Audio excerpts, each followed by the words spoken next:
Hello, everybody, and welcome to the Welsh Esports League Season 9. Is that right, John? Yeah, Season 9. Of the chess is finally making its debut. This is week 2. I'm FIDE Master Jonathan Blackburn, and joining me is, I think everybody should know this guy. You can probably introduce himself, though. Cool. Hi, everyone. I'm John Jackson, or SlayerJohn. It's good to be jumping on and covering a stream. It's going to be interesting because I can play chess, but I'm a very sort of novice chess player. But it's really cool to have it in the league. It's really cool to see. It's good to get the clubs supporting players as well. Looking forward to see how it develops. Yeah, no, I'm from the chess community in Wales, and really looking to expand chess as much as possible to try and get more people enjoying it. We had a massive spike over lockdown when COVID hit. I'm really happy and really pleased. Thank you very much for having us, shall we say, John? It's massive. I think these conversations which we've had together and the support as well for the Welsh Chess Union and putting that together to have this, and hopefully something we can keep that momentum going, and then this part of the league just grow and grow, which is I think what both of us want. Yeah, definitely, and it's actually got some of the top Welsh chess players actually competing in it as well, which is really quite nice to see. We've got actually an international master making his debut today later on, and we've already seen a couple of the title players battling it out last week actually, which was really good to see as well. So, who's the sort of master?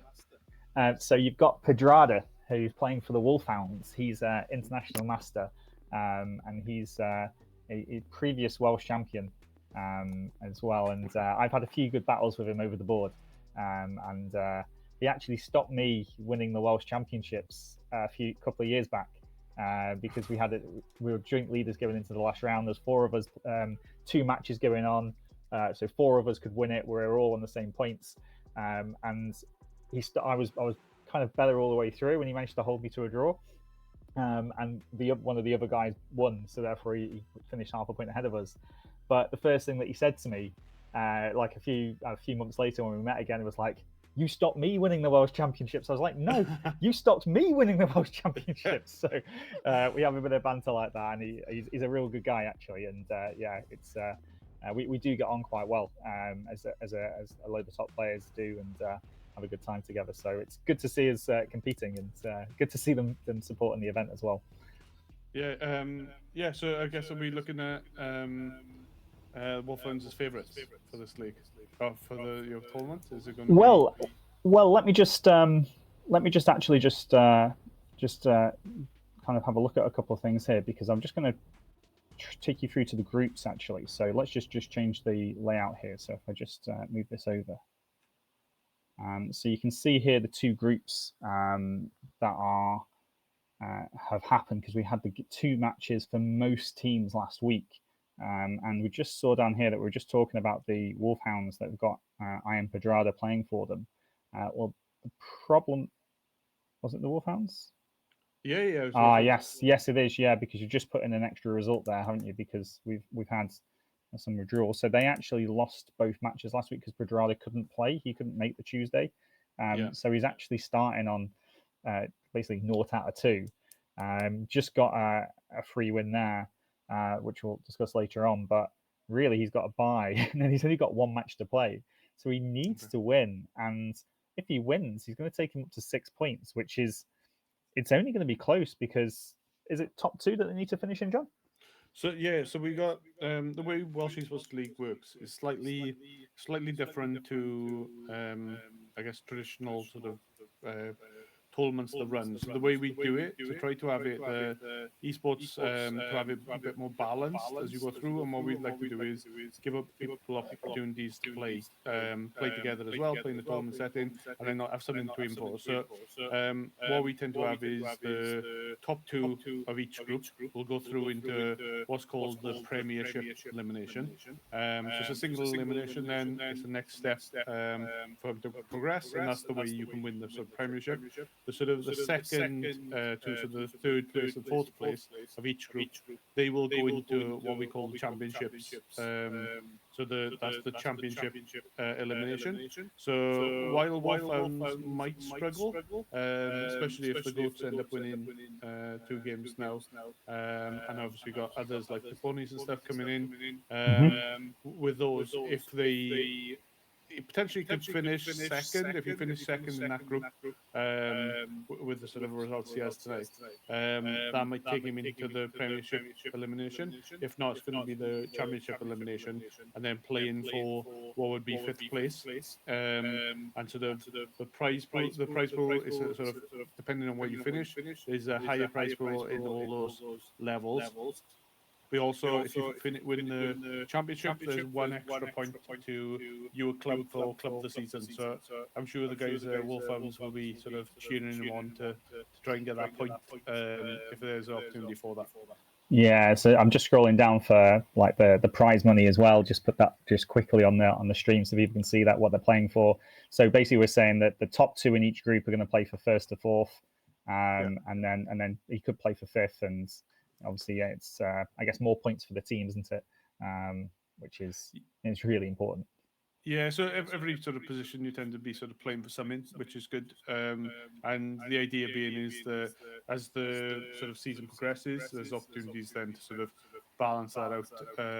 And like with the way we tend to see tournaments is we tend to look at the previous results from the sort of previous tournaments and where clubs were positioned. So we see based off clubs' positioning. So depending on how they finish this season as well, that's where they'll be also seeded then for the next season.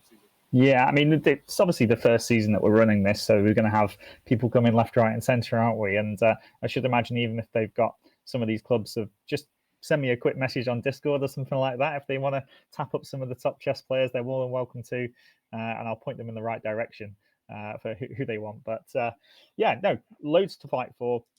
My tip, by the way, for Group A, I think it's going to be an all Dragons affair.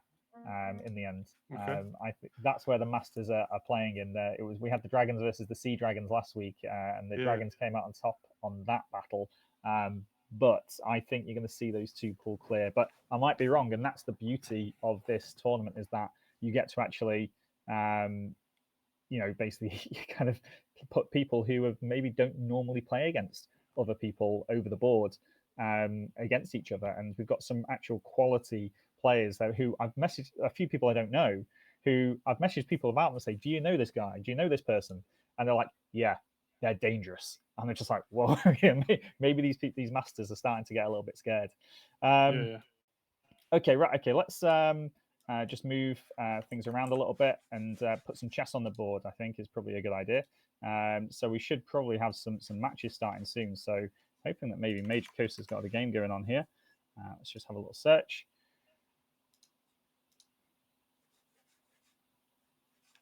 Coast, is he playing at the moment? No, he's not playing till 8 o'clock, so it'll be not again 61. So just search. Okay, so here we have. So they're playing 2 games of 10+5. That's 10 minutes each on the clock with a 5-second increment. What that means is every move they make, they get an extra 5 seconds. And we can see here that we've got not again 61 against Perhaps I Suppose. And these are from the clubs. Let me just double check. So this is Perhaps I Suppose is the rejects. These were the black pieces here. And Tribal Esports is not again 61 at the moment. So rejects is sitting top of Group 1 at the moment. Right. Okay. So this is very, very important then. The rejects, Perhaps I Suppose, he's probably then got to still play both Dragons teams, I should imagine. Yes. Yeah. He's in for a busy night, Perhaps I Suppose, because after this match, he's got to play Candidate Master Bullenov. Then he's got to play. Then he's got to play Fide Master Welsh Tiger. That's the Sea Dragon and then the Dragons afterwards. So Perhaps I Suppose he's going to be quite tired at the end of this, I think. How's your chess though, John? My chess is Well, I thought it was okay until I started playing. I played chess as a kid, and been played a bit, sort of growing up and sort of now and then. So I know the game. I know what the pieces do. I can sort of see some of the things. I know some of the openers, like the sort of, I think it's called the Italian, and stuff like that. So I know little bits, let's say. But yeah, it was a bit humbling when I started playing. Since last week, I started playing on chess.com, just to sort of pick up some of the game and sort of what am I watching, and sort of learning some of it, and then seeing my rank sort of start off about 500 and then slowly decline. So yeah, that was that was not what I was hoping, but yeah, it's definitely sort of a game which I like, and I like the way it's kind of linking in with esports as well, and sort of doing it from that side. Yeah, I mean, obviously it's absolutely huge, and I think during COVID, all of the chess websites actually, really upped their game and actually made it so much easier to learn the game, and get better at it. And they put a lot of money into things. I mean, chess.com ran a whole kind of PogChamps thing. They've got streamers playing battles on it, and then put a real, some prize money towards it as well. Yeah, so normally what you're talking about there about the Italian game would go like this, and then the bishop comes out here, the typical kind of starter kind of opening moves. But here on move 2, perhaps I suppose, played knight f6. He actually did the copying move, which is called the Petrov. This is, and a little bit of a trap here if you're not careful. So if white takes this pawn here, and then black goes, oh, I'm going to copy you. And I get this in my junior clubs sometimes, as I get, they put the hand up and say, sir, he's copying me. I'm just like, why are you complaining? Copying is a really bad idea. Do not copy. You can copy from a couple of moves maybe, but after queen to this square, you can see that we're attacking this knight. And you can actually make a really bad move here. If you just go back to f6, for example, then knight to c6, this would actually be a discovered check on the king. And the knight's also attacking the queen at the same time. And even if the queen blocks it on this square, the knight is also attacking that square too. So you've lost your queen after only a few moves. So this is known as being like at least losing a pawn, this variation. But after knight takes pawn here, they're actually not meant to do knight takes pawn. They're actually meant to play d6 first, which is just typical Petrov symmetry. I'd actually say that if we're going to describe this opening, and this is pretty weird for me to say this, but this is known as being a little bit of a boring opening for black. Okay. It's quite dry. So we get the 4 knights, and bishop c4 is already a mistake. This is a mistake by not against 61. I wonder if perhaps I suppose takes advantage. He does not. This is a basic thing. I've been teaching this in my junior club actually only last week. Bishop c4 is a mistake. They should play something like bishop b5. By the way, just I think most people will know you can see these letters and numbers across the bottom and at the side. This is the coordinates of the board. So b5 would be here instead. But this actually allowed knight takes e4, which is a well-known trick. And if you can do it on chess.com, you can do it on any of the chess websites. You can reference in the top master games to see what's actually happened here at this point. This would have been a mini kind of victory for black. They wouldn't actually win anything from a material standpoint, but they would be in a better position. And the whole point here is you might be thinking, well, you're talking nonsense, Jonathan. You're just going to lose a knight. And I'd say, well, hang on a minute. Now I play d5, and I actually win back the minor piece that I've just sacrificed. And the problem is that after, let's say I take it, bishop here, this is kind of like the main line, black just gets really easy development. Doubling the pawns here is not really worth it because the white square bishop would be too strong, and black just gets their pieces out very, very easily, and they're the one with the pawn in the center of the board, and it's very difficult for white to challenge that pawn in the center of the board. So positionally, black does really well from this position. Does that make sense to you, John? It does. There's a lot of information going in there. I probably would have done this. So yeah, I tend to like. I don't know if it's the right thing to do, but after I sort of play this and sort of start out, I very much like to get my queen out, doing some things. I find the when I sort of especially sort of set up like this and I'm using things where you have the queen. I like to sort of focus on sort of playing with the queen around the board, and then using the other positions to kind of help other sort of things to help on sort of tactics which I'm using with the queen. Where I try to sort of dominate with the queen, whether that's probably not the right thing to do. And it's probably the wrong place to sort of focus on. But that's sort of what I kind of well, it's to do. The thing is though, John. Jump in. Can you double check your DNS, please? There's audio issues. Double check the audio issues. I think I'm previously twice. You have audio monitoring on John, so you need to go into OBS, right-click on Audio Mixer, go to Advanced Audio Properties, and then make sure that everything is monitoring off. Yeah, I've got monitoring off.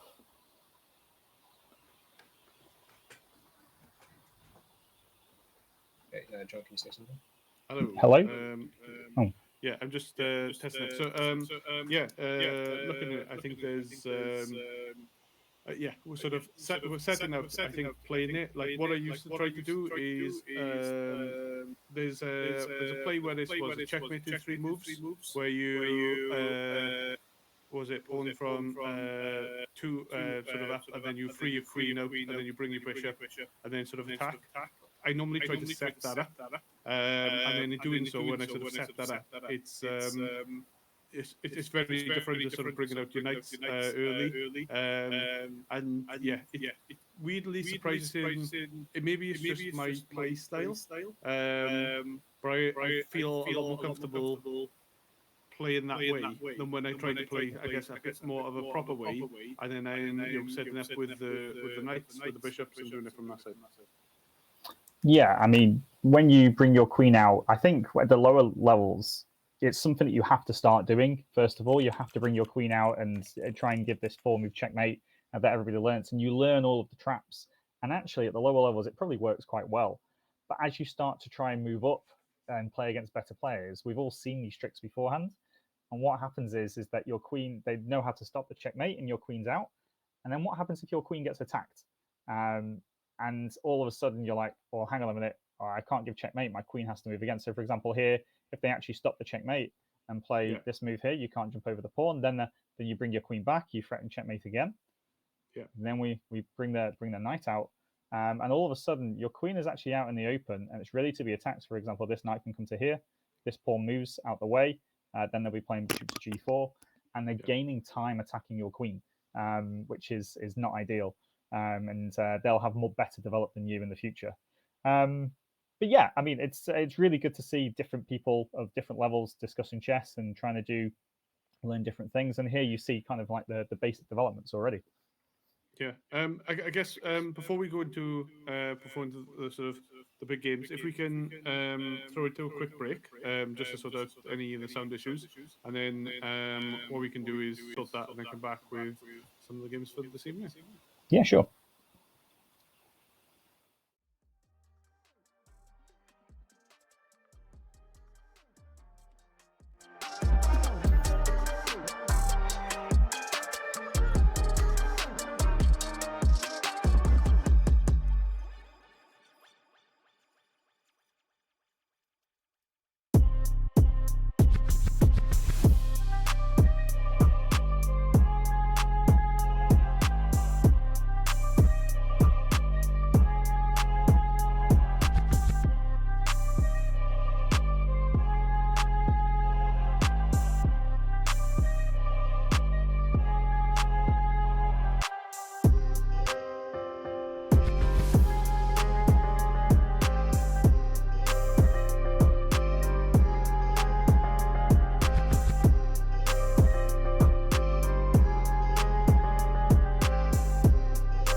So we're back live. Hopefully, if people can message in the chat if the sound is okay now, and we've done a quick little fix, see if that works, and we'll obviously try and sort that out. But yeah, John. So this is actually a live game between Not Again 61 and Perhaps I Suppose, and see how Black is castled. Is this something that you do in your games, John? What do you mean? Doing which move? The castling switching move. around. Oh, right, yeah. Not so much. I think generally, sometimes I'll do it. Like especially if I'm in threats of if I'm got my sort of king of the back, and then I'm sort of open to like a checkmate if someone comes down on one side after they've sort of hit sort of one side, but then not so much. I do think it's probably a better way to get your castle out, because I do find my castles tend to get stuck in the corner unless I try to make my way down sort of one of the flanks. I am forming a definite impression of what your games actually look like, Joe, where you just try and attack with Not your good, queen right? and Not good. a few knights and bishops coming out. And okay, let's speed things up with this game, because this is kind of like the first moment where things start to happen. This f4 move, this f4 pawn break, swapping off with this pawn, it opens up this the castle, as you call it, from what you would call the switch around. Should I be saying rook or yeah? It doesn't matter. It doesn't matter. Okay. Eshgog, is that right? In Welsh. I try my best, but terrible at it. I did try to learn all of the names, and this is kind of like the first moment of this game that's really exciting. Here, perhaps I suppose he's got a difficult knight ahead for him. Sacks a bishop for a bishop here on h3, allowing it to be captured by a pawn. So he gets 2 pawns for the bishop that he's lost, but at the end of it, his knight is actually forking the king and rook. So he's going to be able to take the rook here. If we go back, but there it was. So in that situation, he was 1 point ahead, where he took the two for that one bishop. Like from a points base, like especially looking on the sort of side when they got different things. Is that going to make much difference, or is it just swing? Like does it really sort of have a really good indication on how far they're ahead in the match, or is it just a bit of a swing best of the players? Yeah, okay, this happened in the draw. Let's go back a few moves, back to where we were. So this is, it's really good that they had a draw here. But so, for example, at this point here, before he took the pawn, you can see on the left-hand side the piece count there. Yeah. That is a very good indication about who's winning. But, and this is the huge thing, we generally have kind of numbers that are associated with how much a piece is worth. So, for example, a queen is worth 9 points, a rook is worth 5 points, and knight and bishop are worth 3 each. But you get these kind of points which add up together to be the same amount. But actually, it depends hugely on the position about which is better. So here, after we get this exchange, you see at this point, Black has just got rid of a bishop and a knight. They're both worth 3 points, so that's 6 points total. But they've taken a rook worth 5 points and 2 extra pawns. So that's 5 plus 2, so that's 7. So he's taken 7 points and only lost 6. So you'd think that actually Black was very happy with that. And, it is an end game, so the pawns are worth quite a lot. But it's not going to be easy to get the past pawns here. And the 2 knights actually are probably rook and 2 pawns in this position. They're probably worth it. And that's why we saw that in this game, it actually ended up in the draw. So if I just speed things up a little bit here, we can see that the 2 knights are dominating the center of the board. And they're able to attack the pawns and give a lot of checks. And and here, Black was able to sack it back to win stuff, and they got into a rook and pawn ending that was always going to be very close to being a draw at all moments, and they got in. So these two are in a rematch at the moment, and that's going to be a close one actually. Close one. It should be a good game, and as you said, that's quite a close fight for the sort of top spot. Whether we're going to see sort of sea dragons or dragons come through and sort of take that, but. Yeah, I'd be interested to see how that goes, especially from a draw of the first game. Yeah. Another draw could be Armageddon. It could be our first. We haven't had one yet. And I've just seen here that we've had a result here. So let's just maximize this. So this is the Welsh Tiger playing Black. He's representing the Dragons against Jordan Carroll, who is, and I think Jordan played really well. He's with the Pirates. So this is Pirates versus the Dragons, and Black's just won this. So this is the Sicilian defense that the Welsh Tigers playing. And Jordan impressed me last week, actually. Jordan did. He's always going to be up against it with the ratings that they've got. We played some good openings last time, and he sacked a couple of pawns here in the opening just to get his pieces out quickly. And this is maybe something, John, that you'd actually be really good doing. You see here how he's not been bothered about these pawns being captured. This is probably the way that you want to play. Get your king castle quickly, get your pieces out quickly, and go on the attack. The only problem for Jordan is he's playing against a FIDE master who's seen this all before and knows when he can take and what risks he's allowed to take. You said about the sort of the points, I assume very much from a sort of was it a 400 all the way up to sort of 2,000. But when you're getting up to sort of the 1,500 to 2,000 mark and sort of seeing those difference, does it make that much of a difference in regards to that skill difference? Is that noticeable when you go into the games, or does it get a bit more sort of blurred line, especially where we're playing now and we're having sort of 2 games and that sort of is taking you through? So those 2 10-minute games, is it a case of they can go both ways, or you always expecting that 2,000 player to go straight through? Yeah, I'm afraid I was always expecting the 2,000 player to go through when it's 10 minutes each on the clock, and then the 5-second increment. I think when you start getting down to 1 minute, then anything can happen at that point. But the ratings that they have here, because this is classed as rapid play in chess when it's 10 minutes. The ratings that we have available, not many people will go online and play. Well, especially in my group that I know, we all come on and we're playing 2 or 3 minute each games. Is probably the standard. So we all have ratings at that time limit, which would be classed as blitz. But at the 10 minutes, our ratings are kind of all over the place because we just don't play it.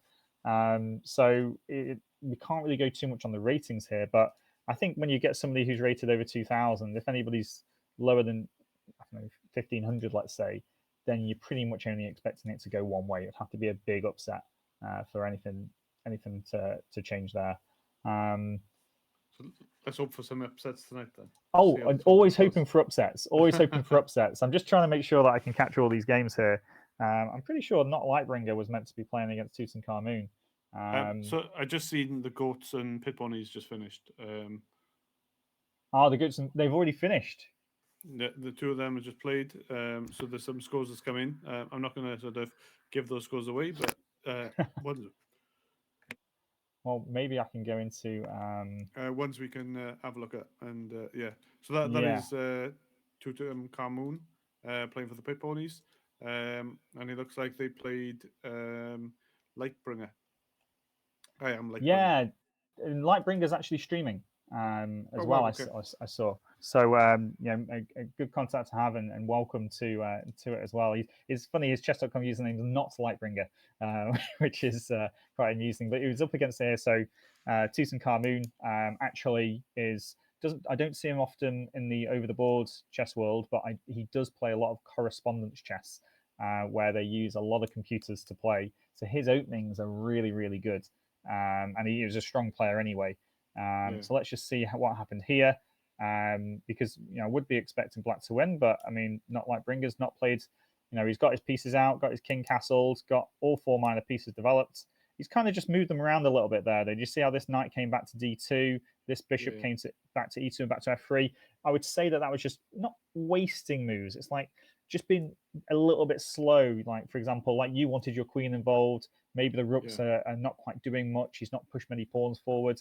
So he's kind of just in a holding pattern. And while you see that this rook's come to d8 already, Black is ready to play his main break of d5. But he's probably just playing a little slowly here. And see this knight, it's not really found an outpost. It's been attacked by a pawn. So he's having to, it's lost. It was just actually a3 was the losing move. Why was that the losing move? So because I would have probably looking at that, you can, so if he goes on attack, actually, why wouldn't he take the, no, yeah, so if he goes on attack, well, there isn't many spots he can do unless he's sort of going backwards. He has an advantage. Yeah, so he can't move. The problem, it's not actually trapped. It's weird. I thought it was trapped because I thought, why on earth would you move your knight to here? Yeah. Because he can just get taken. And what he's tried to do here, he's tried to do a discovered attack with the queen on the knight, but that's pretty much. Well, mind you, it's quite clever maybe because he's taking this bishop with check. So actually, this is actually pretty sneaky stuff. Actually, not Lightbringer. This is actually all right. I am very, very impressed. I've completely missed this tactic. I thought it was just a simple trapping, but actually, because what I thought as well, he also had the b6 square, which is defended by the bishop. Okay. Yeah, but he's actually used a really complicated tactic here. I hope he meant this. This is brilliant because he loses a piece, but now he comes in. He's got a double attack, attacking the two pieces at the same time.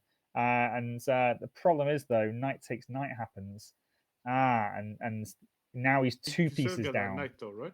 He can get one of them, but he can't get both of them. That's his problem. Yeah. So it was really clever, but it was almost too clever because now when this happens, black moves the knight, and you count the pieces up, and you can see that black's got an extra knight here. And so that was very unfortunate because if he'd planned this, it nearly works. But other than that, that's why the a3 move. But then again, a3 wasn't really what he wanted to do. Queen d2 was probably a step in the wrong direction, because even here, Tutankhamun could have even tried b5 here at this point, because the next move we saw was a3. But even if the knight goes back to a3, that's not very good because the pawn continues, and we have a fork on both knights, and we're going to win a knight for a pawn, and that's going to be the start of it. So I'm just wondering here whether this was planned by not Lightbringer, and he just missed knight takes knight here, and then he's a piece down, and when you're a piece down and pieces are getting swapped off, now it's a bishop instead of a knight. It doesn't really matter. It just should be very easy for Tutankhamun to wrap this up, especially this threat here. Bishop takes pawn, check, and also attacking the queen at the same time, defended by his own queen. This would be huge. So he's losing pawns, and I'm afraid these 2 pawns here are just going to squish him with the extra piece. It shouldn't really be any counterplay here. And he's struggling, but not only is a piece down, there's a pawn on the 7th rank, so this was just game over very quickly. And I'm sure Tutankhamun had a bit of fun here with this lovely little checkmate, moving the rook out of the way to have a discovered check from the bishop. That's one for the crowds, that is. Let's just go back on that because they did play again already. They've already finished here as well in this game. This looks like this was a 2-0 victory for Tutankhamun, who had a epic match against Decode last week as well. So, and he came second best in that one. Okay, so we get a King's Indian here as black against Tutankhamun. So knight g2 is an interesting develop. You might think it blocks the bishop in, but this is high-level chess. These are specific opening moves that have been learnt. So we bought books, video courses by the top players in the world, checked out by the computers. I'm sure I do that as well. So yeah. Yeah, but you do it without realizing your bishop's blocked in, right? He's done it on purpose. He knows that the knight's coming to this square most likely, right? You're not getting away with that one, John. So with these three, but then if you go back, so all the pawns he's got on c4, d4, and e4, why would you ever set them up in a line like that? Other than to get out sort of your back line. So this is probably one of the big kind of discussion topics of chess openings, and your chess opening really depends on what it wants to do. So do you want to prioritize castling? Do you want to prioritize getting your minor pieces out, which by that we mean knights and bishops, or do you want to prioritize controlling the center? So actually, the reason why he's got 3 pawns like this is really good for having a big center, and then we call it a big pawn center because you've got more control, you've got more space. When you bring your pieces out, they can't be attacked by your opponent's pieces or pawns because you've got a wall of pawns in front of them. So it's really good for that purpose. But I mentioned there that black was actually playing the King's Indian. And now the King's Indian is kind of defined by these moves here. These 5 moves, they prioritize getting their king castled. They prioritize getting their bishop and knight out. And actually, what black is saying to white is, I'm going to let you have this massive pawn center. And what I'm going to do is I'm going to attack it later on and start fighting for the center of the board, later on in the game after a few things have happened. So these are the central 4 squares. If you have control over those, then your pieces are generally a bit better if you can stick your pieces into these squares. But for example, if we go back for a second, so for example, here, knight f6 on move 1, and g6, black can play different openings. For example, here, this is just a normal queen's pawn, and here you can see that black is actually fighting for the center from move 1 with this move. So that's the difference in approach. But yeah, the pawn center is actually absolutely huge. You can get an extra pawn in the center. I used to play this way all the time. I used to play an opening called variation here. So white's got lots of variations. This is called the same-ish variation, which is an extra pawn move. And I used to love it because everybody tells you you've got to get your king castled, pieces developed, but actually you bring this bishop to here, and then actually you might even move some more pawns like this. But this is not something that new players should do. This is something that you only learn this when you're playing against players that are playing decent openings and they know what they're doing. Back here, you should probably just focus on getting your pieces out, get your knight and bishop out, then get this bishop out in one direction, get your king castled super, super quick. So these players are just kind of know what they're doing here. And, for example, here, this knight comes out to c6, right? And then a few moves later, it goes back to where it came from. Now, you might look at that, and what do you think about that, John? Well, bringing that out? Like, I think, this is what I tend to look to do.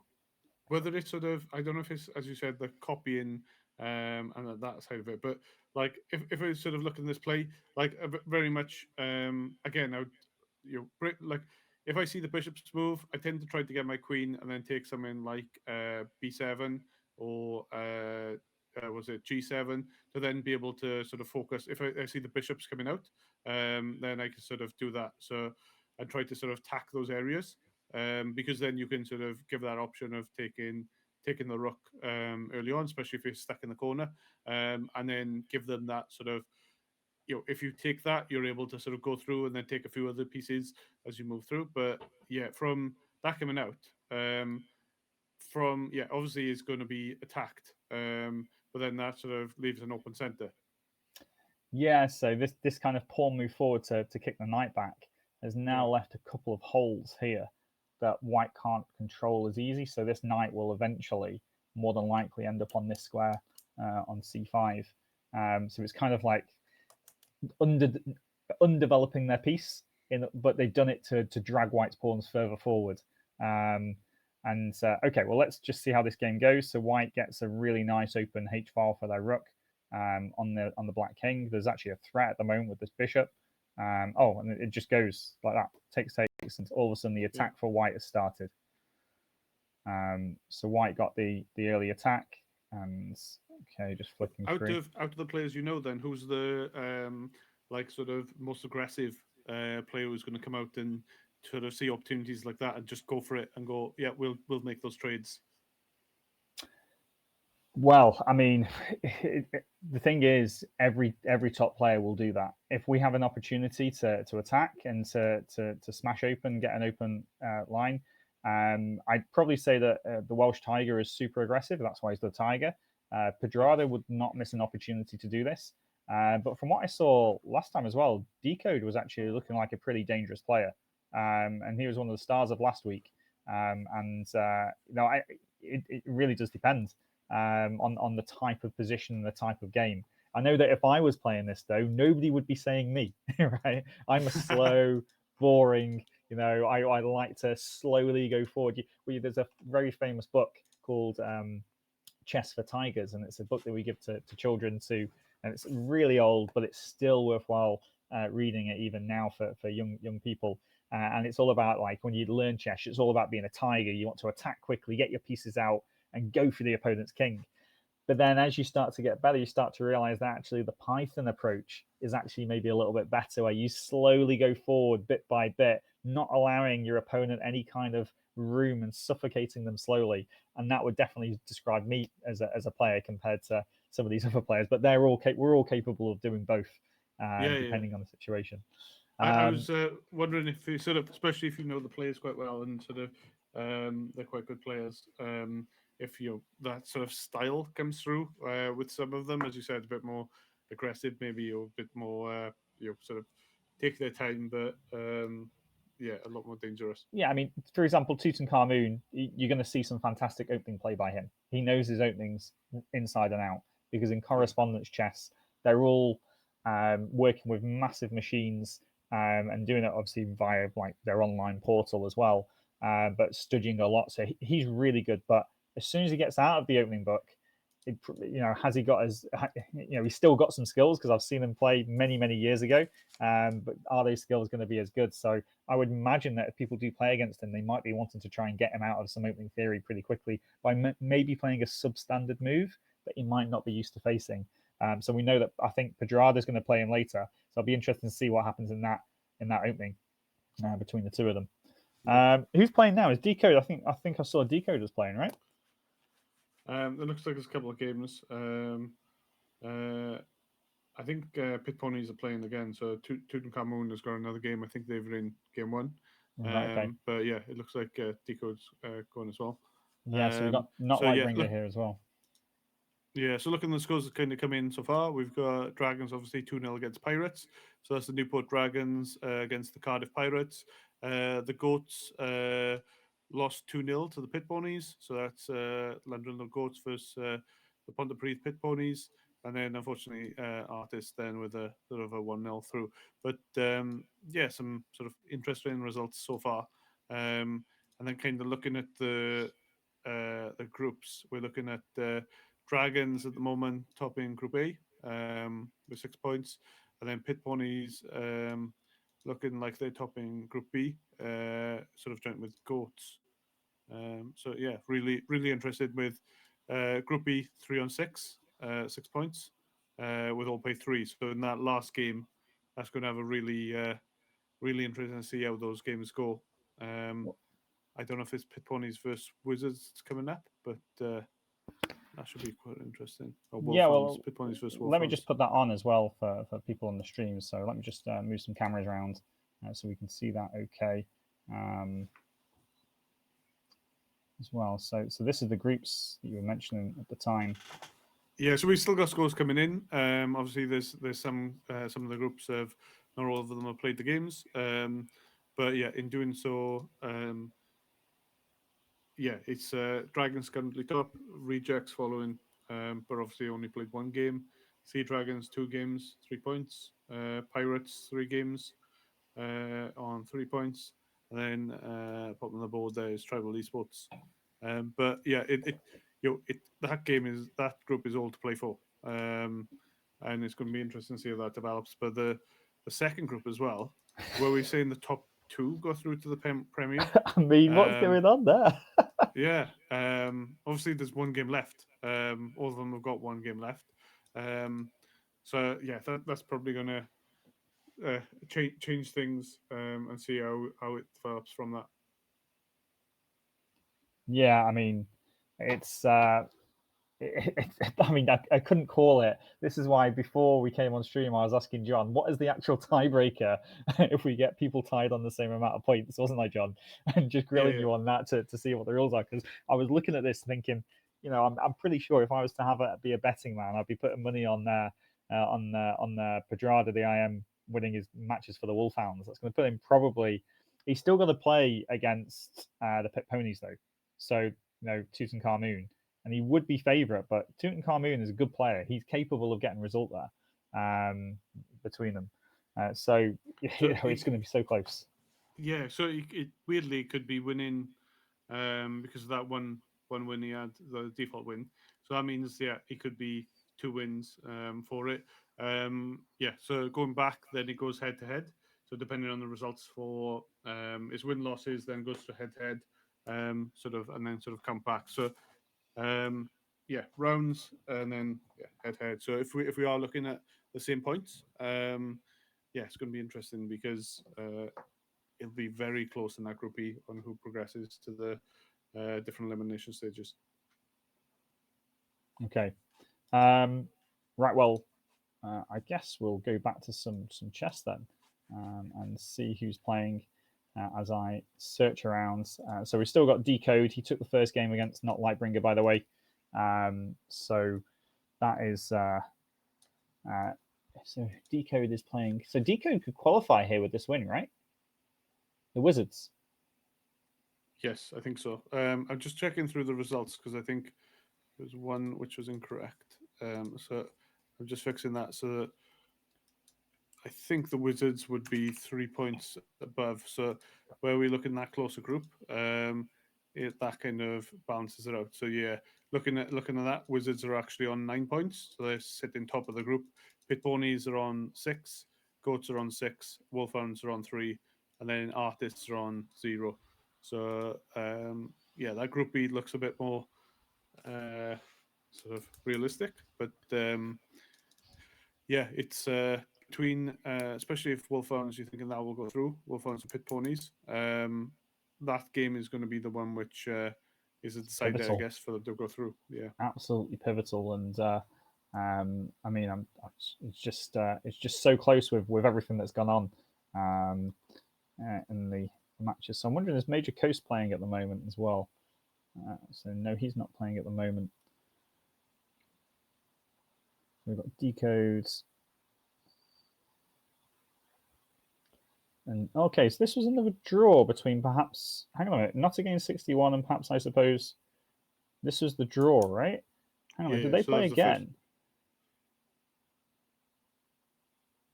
No, they had, yes, they did play again. But it looks like it was a win for Not Again 61.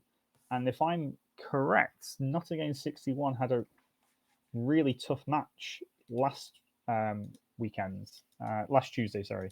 He was, I think he had 2 losses. So it's good to show a victory for him then. 1.5. So this was kind of another close match, as if they've already had a draw.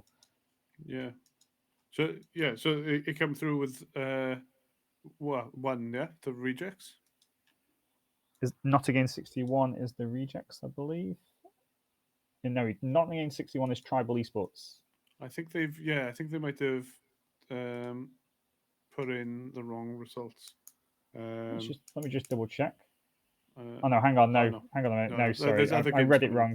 It was perhaps, I suppose, that won. For some reason, I thought it was a black win, but I must have been looking at the wrong way around. So this is just really good though, for you to learn from actually as well. So you've got the Castle King. This is something that you should be trying to do in your games. But the whole point is that you have a load of pawns directly in front of it, which protects it. But we see here that we just get this simple exchange of this bishop for the knight, which rips this pawn out. And amazingly, 3 moves later, Black resigns just because of this. He's not even any material down at all. The queen comes out, attacks the pawn. Black has to defend it. So he defends it with the king, which is the only piece that can do. The white rook comes across, and he just doesn't see what's happening next. Brings his queen up. Bishop, and is it? No, the rook comes up. I didn't even see it. And then the rook's coming to this square check next go, and you can't stop that. I don't understand why he's resigned though. He can still play on here.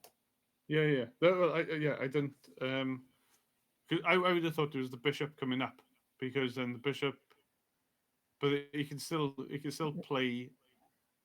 Yeah. The queen can take it, but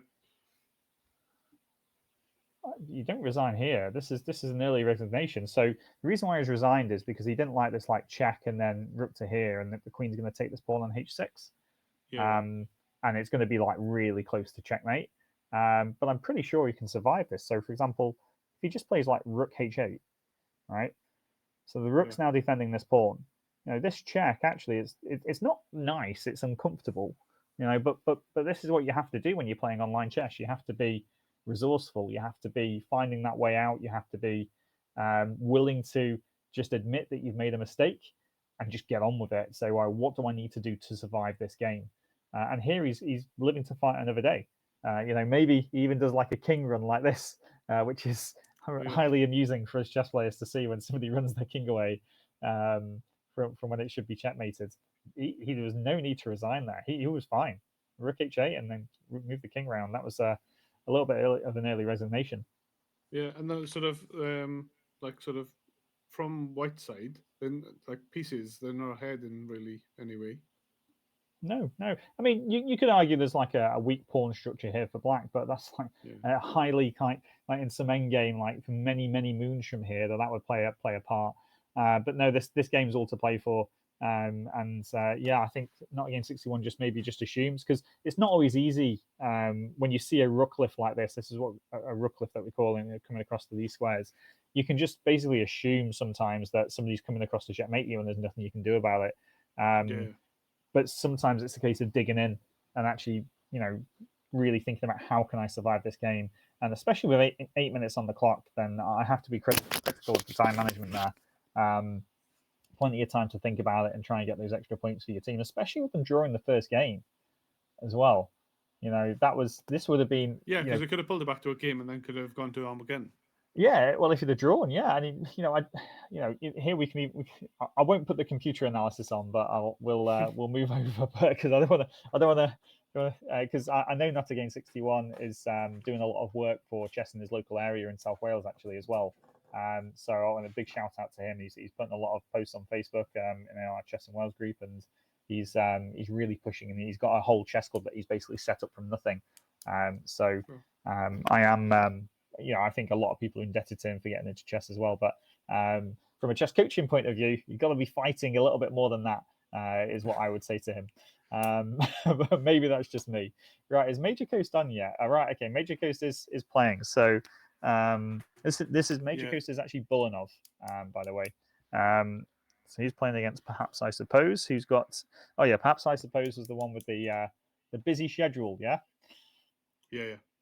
So this is the rejects against the Sea Dragons, and then Perhaps I Suppose has got to play. So he's playing the Candidate Master now. He's got to play a FIDE Master next as well of the Dragons. And okay. So this is hilarious, right? So this is at this point this is a Queen's Gambit that White is playing. Yeah. Normally you get to it via a different move order. You normally get to it via D4, D5, and then C4, and then Black plays E6 normally. And it's called the Gambit because you're kind of giving away a pawn. The idea is to drag the pawn away from the center so we can put 2 pawns in the center of the board.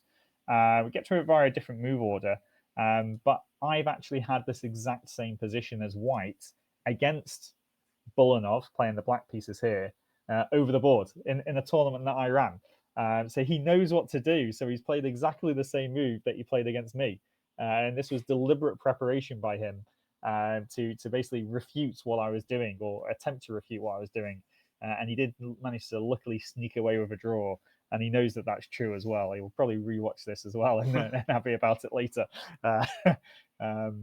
So what happens here then? So Queen out. Okay, interesting opening though. Interesting opening. So you see here that he's only got his Queen out. He's got double pawns. You're probably liking this, getting the Queen out, John. Yeah. That's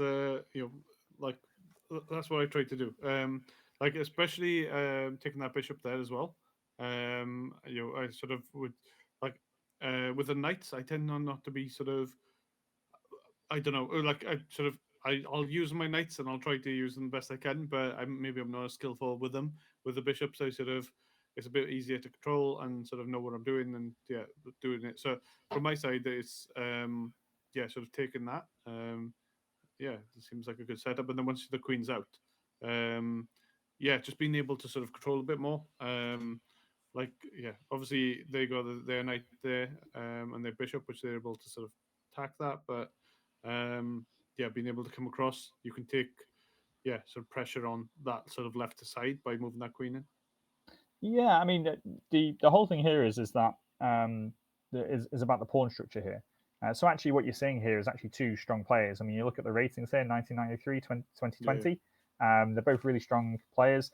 I'd say that the person playing black here, Bulanov, has probably got a much higher rating than that, than perhaps, I suppose, in a blitz setting. But either player here could win this. This is actually quite close. But the favourite is definitely Bulanov with the black pieces. But here he's got what we call a bishop pair. So this is what we call a positional advantage. And in bishops and knights, we say at the start of the game they're worth roughly the same amount, which is 3 points. But as the game starts to go on, what you're going to find is pieces start to get exchanged, pawns start to get exchanged, and as the board opens up, the diagonals of the bishops actually become more powerful than what the knight forks and the knights kind of they like close quarter kind of fighting with the pawns all locked together. It's not always an exact thing like that, but it's just a small, tiny little advantage that I'm pretty sure that the Major Coast will be happy with. And here he took this pawn, which surprises me that he's taken this pawn. I would not expect him that move at all.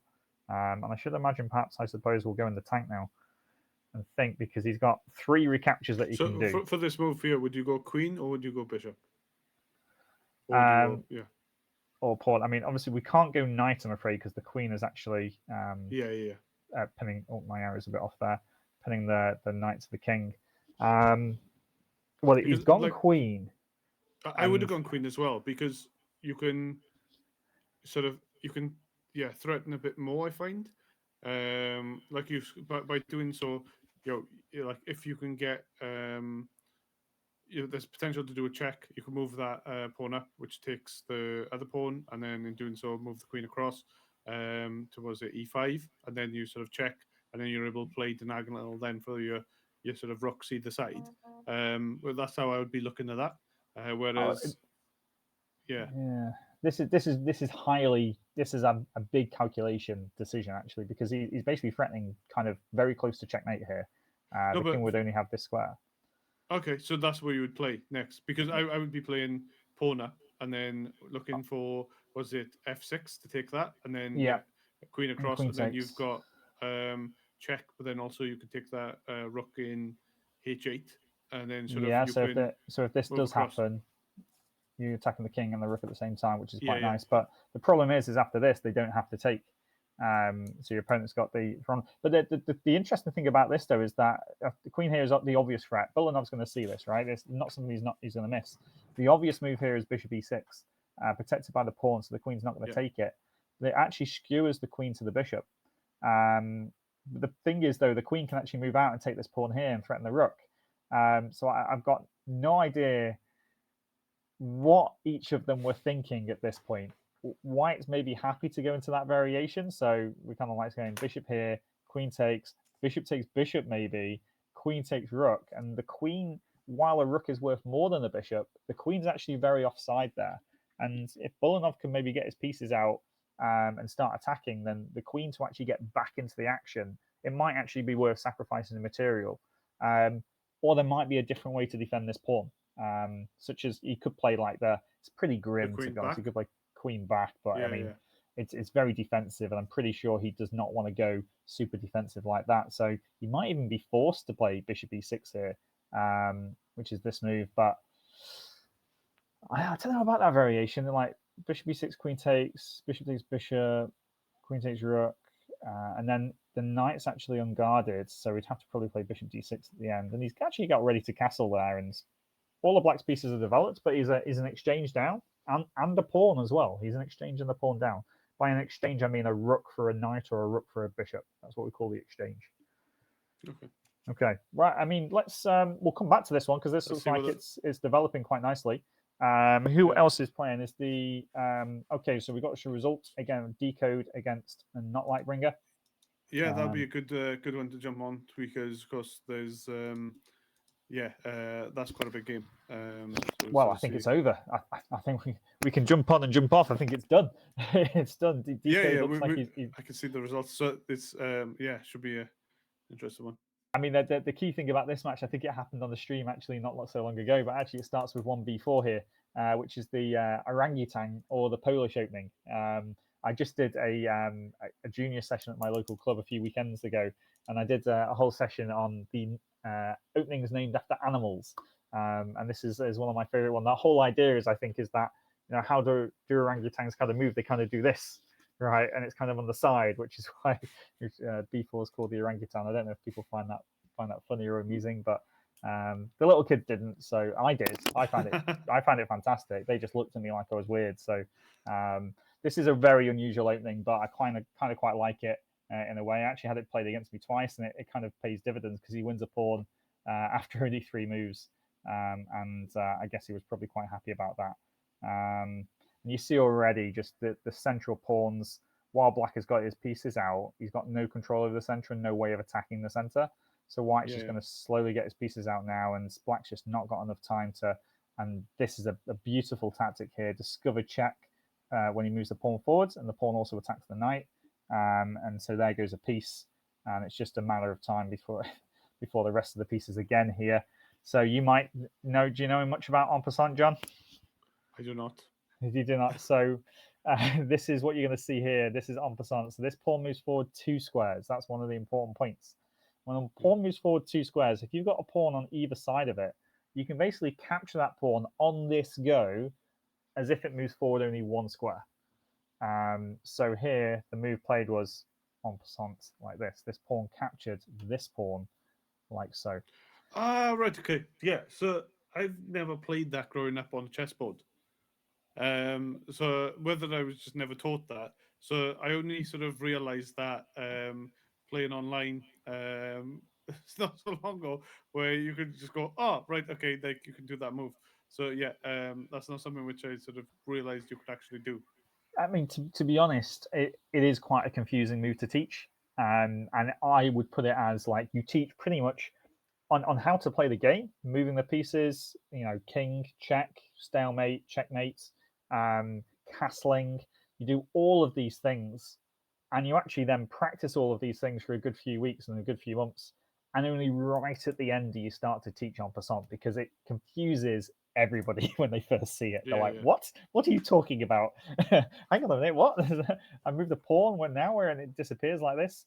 Yeah, and you have to do it on this move. You can't wait a few moves and then do it. It has to be done as soon as the pawn moves forward 2 squares, which sometimes people forget, and it's probably the most common one. And so the problem is white's too much material up here, and it was game over pretty quickly. So yeah, decode showing that. Is that taking decode then into the? Is that done and dusted for decode? Is he in the Wizards? Are they definitely through? Yeah. So the Wizards, let's jump back to the groups. So Wizards sitting now with 12 points. So top group B. So they're going to be in the best place. So they're going to be playing in the next round now. Wizards are going to be playing sort of second in Group A. Okay. And then whoever depends, we don't know who that be at the moment. That could be open. It looks very much that could be either the Rejects, Sea Dragons, or Dragons. So it's going to be interesting to see who they're playing next round. But yeah, to have that easier path through. Yeah. It could be Bullinov here we, with the black pieces because he lost to the Welsh Tiger of the Dragons. So it could be the Sea Dragons Bullinov who finishes second in Group A potentially. Because looking at this game, we went down the variation that I said, but instead of Bishop D6 to defend the knight and then castling, he actually went Queen back, and this was actually pretty clever. Because he probably predicted that here, perhaps I suppose, was thinking, well, I can't actually get castled this way when I move the knight out because the bishop would be covering it. Plus, as well, there's a threat down here of queen takes b2, so we castle queenside, which makes a lot of sense. But Bullinov had a sneaky plan, and it was to actually bring this bishop out to the side and give check. And it comes with tempo, this does. So he's developing a piece with tempo, giving the check, giving him time. The king has to move. Then he castles, right? And then white plays e5 to try and get his queen back, but it's too late. The knight comes out, and like I mentioned, the queen is actually trapped, and he has to give his queen up for the rook eventually. And that puts Bullinov well in control of this match already. Yeah. Well, more tactics are coming, and it's going to be game over very soon, unless some big upset. When you lose your queen, if you ever trade your queen for someone else, and sort of you're not forced to, that's a bad move, right? So your queen is going to always be your most important one, or do you find that sometimes chucking that in? What do you say? Rook is 5, queen is 9.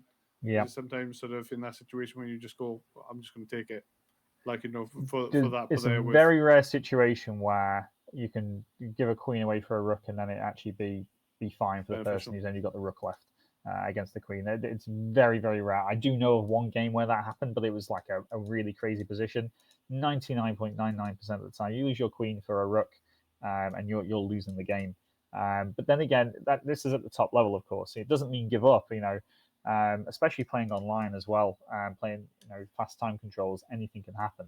But usually when we're giving up a queen, we usually sometimes give it up for a rook and a knight or and a bishop, or 2 rooks. In which case, those numbers that you can see that they're much closer then in value. So a rook and a piece, such as a rook and a bishop or a rook and a knight, can sometimes take on a queen, but most of the time the queen will be better.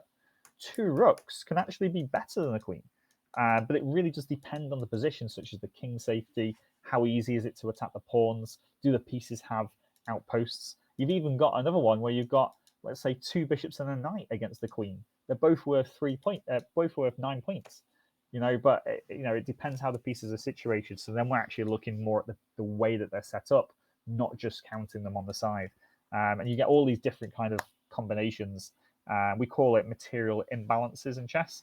And most of the time, so in the regular tournament play, over the board tournament, if you, unless you're like at master level, most people just try and keep it all the same. They don't usually do like a rook for a knight sacrifice or a rook for a bishop sacrifice. Whereas at the master level, we're happy to do those things and play in these kind of awkward imbalances that make people a bit uncomfortable lower down the rating system. Sometimes you're forced into it though as well, so you don't have a choice. But that's a real beautiful part of the game actually that I really enjoy talking about. But I've had a few nice games of doing some stuff like that as well. Cool. Right, okay. So this one looks like I can't see Bulanov not winning this one. A few more moves have happened, and okay, yeah, queen and a bishop against two rooks should be game over. And what he's doing here, by the way, is there is kind of like a little threat against this king. This pawn's actually covering these two squares, so he's this rook were to get down here, that would be checkmate. So you still got to watch out for things, but he's not going to move his knight from this square. It's defended by a pawn. It's not going anywhere. But what he's trying to do here is he just wants to take away that option.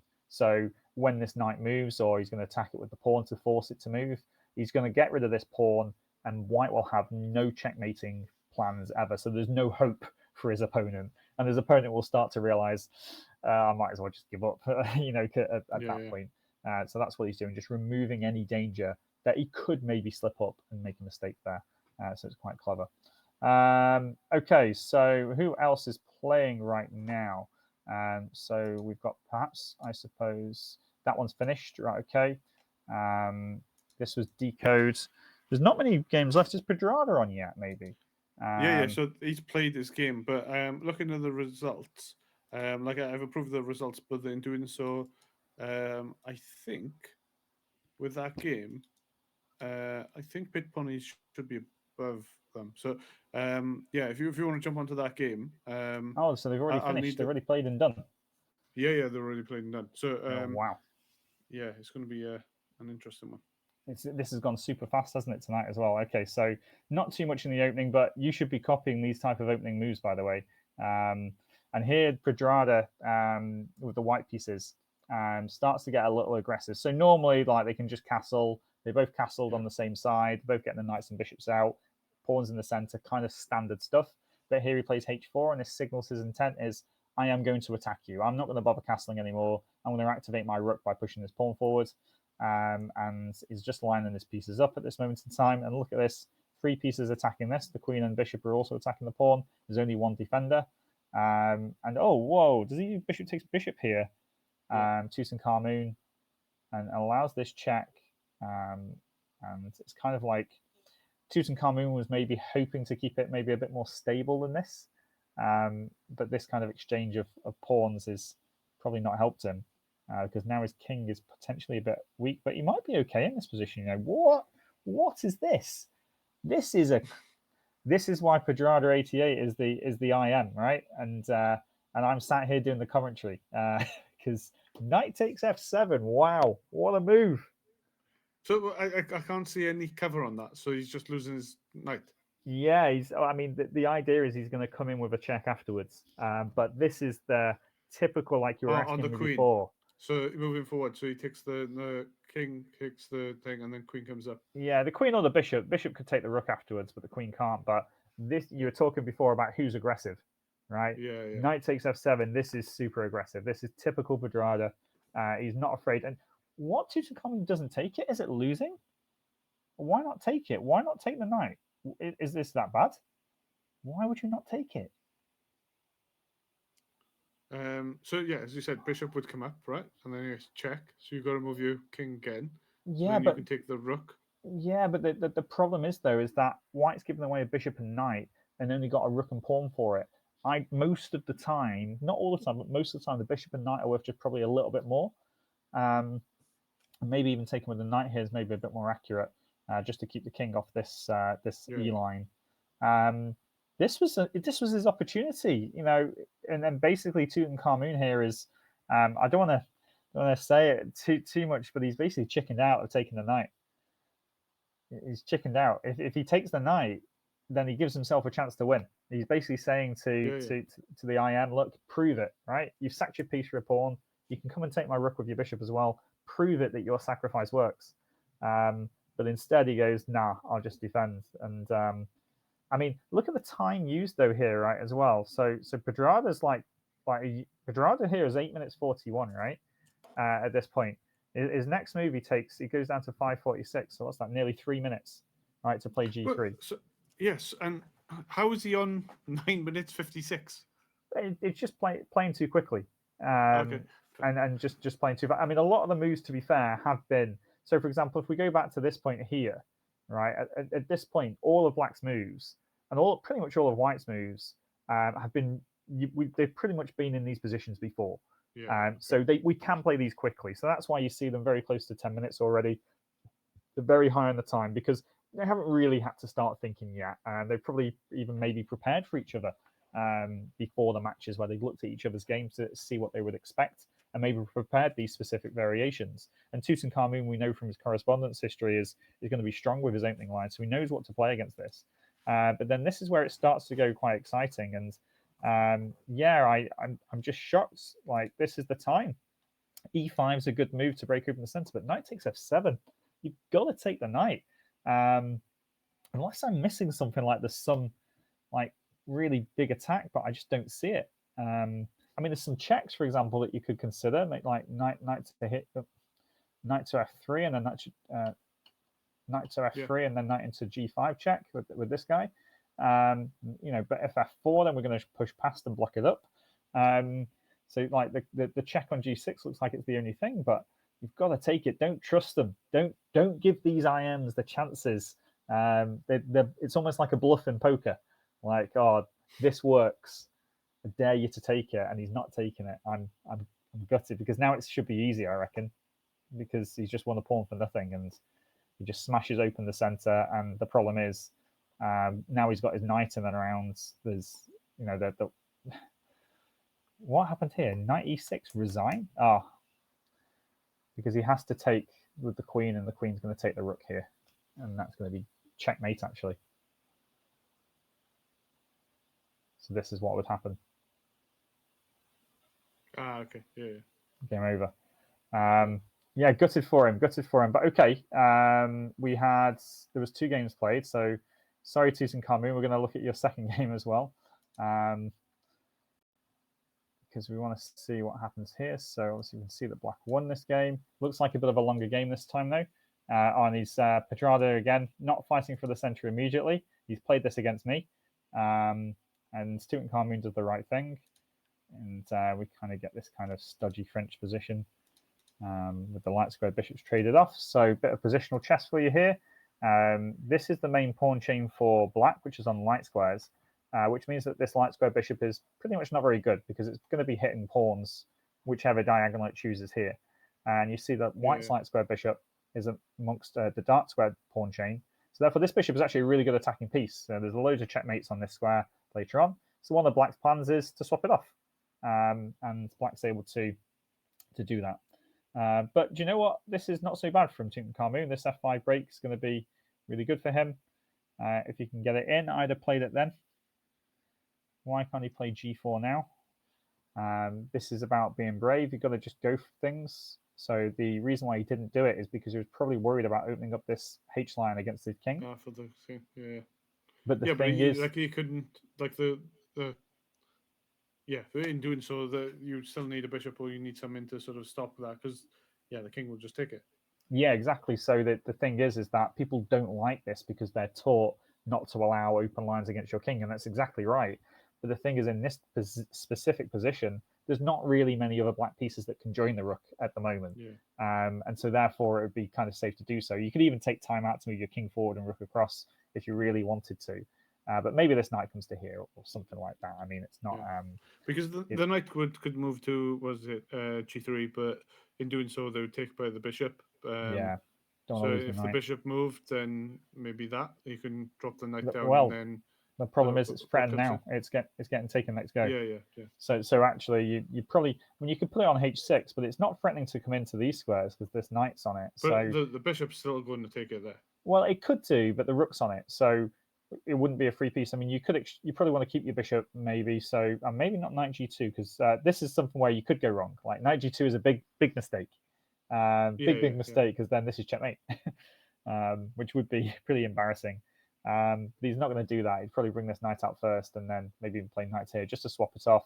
The rook's only attacking by itself, and actually this g pawn is actually helping white play f5, and you see all of white's pieces playing and getting his pawn rake in, and that would be pretty good. But just maybe plays a little slowly here then with knight d2, which is sensible because it develops a piece, but it's just a little slower. It allows black to play this h4 move. And now, if g4 happens, what move can black play now, John? Well, black playing for checkmate or for... Not a checkmate, no. White's pawn has moved 2 squares forward. There's your clue. For the right, okay. So the pawn would take it. I can't remember the name of it, but then move to, was it g3? Yeah, so it would be en passant. And the problem now is not only is it developed by the knight, it's defended by the knight, but you wouldn't do that. But even if he could take this back for free, suppose the knight couldn't take it, he now can't get a pawn to g4. And so this knight is going to stay there, and it's never going to move. It's just going to be, I am an awesome piece on f5. I'm going to be completely dominating this game, because he can't keep away now. He can never put a pawn here because it's always going to get taken by this pawn. And the thing is, like, you can't, it's almost like, so if we go, you have to go back to here. So if he goes like bishop f2, and then let's say knight here, then let's say knight d2, and then h5, and I'll go rook b1, and then h4 again. So this is different now because this pawn's back on h2. Yeah. So now if he goes g4, it's a different situation, because if we take en passant, we can take back with the pawn, and we can do this next go. Whereas in the game, this was the moment where he just lost that control of the king side. Knight d2, developing move, looks very sensible, but misses the opportunity to play g4, and now you can never play g4. So I'm wondering how and you see here, black's got the bishop, knight, and rook all defending this guy. So it's going to be difficult for white to attack it. And these black knights are coming in, and these black knights have got that's a fantastic outpost. This is also going to be a potential invasion square as well. Yeah. So I'm seeing how this develops. There's nothing really you can do with your queen there either, because your queen's stuck and you can't take any knights, can't really move around. Yeah, so he eventually gets g4 in, but it gets taken, and it's like, well, you're still not moving the knight. And black has control of the only open file and makes use of it here. But can he not, you've taken your knight, but I guess you got 2 knights cover it for his knight for h4, and then obviously one of the knights would take it, then the bishop would take it, but then the knight comes in. What, you mean pawn to h4? Yeah, and then in doing so, they're not going to take it because there's 2 defenders. That might actually be a decent move. Maybe not in this exact position, because there's things going on here on the queen side, so you can swap queens and take this pawn on c3 with the rook. But playing to h5 to try and kick this knight away actually is a good plan. But he wouldn't take it because it was just 2 pieces defending it.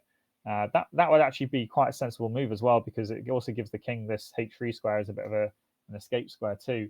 But the problem is here, there's threats coming in now. So he's going to take the queens off first, and then this rook will take this pawn on c3. So the problem is it's too slow.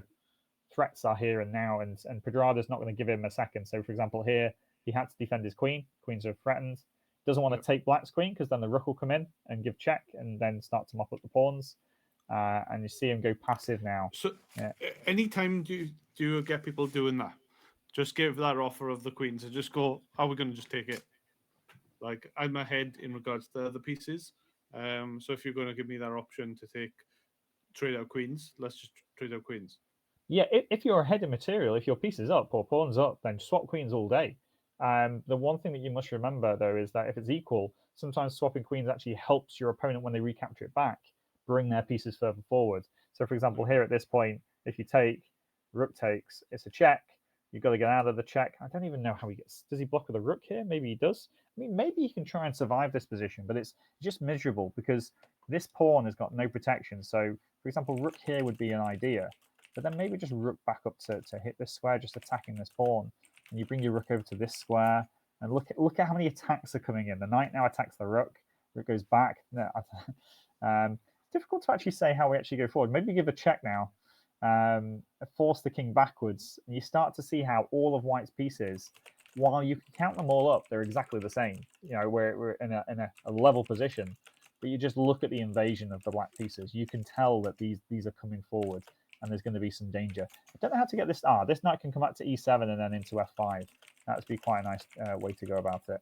And start to improve his pieces, start to push the white pieces around, and you'll be surprised just how quickly white's position will crumble here. He'll lose one pawn, then he'll lose the next, and then the game. And it'll be super quick just from the position, which is different. But what happens though? Bishop e3, bishop e1. Sorry, here. Knight comes in, and then he finally swaps queens. Because he can win this pawn on c3. Okay, so this was just literally attacking this pawn here, and he's ready to swap queens and just take it, and that's all that happened.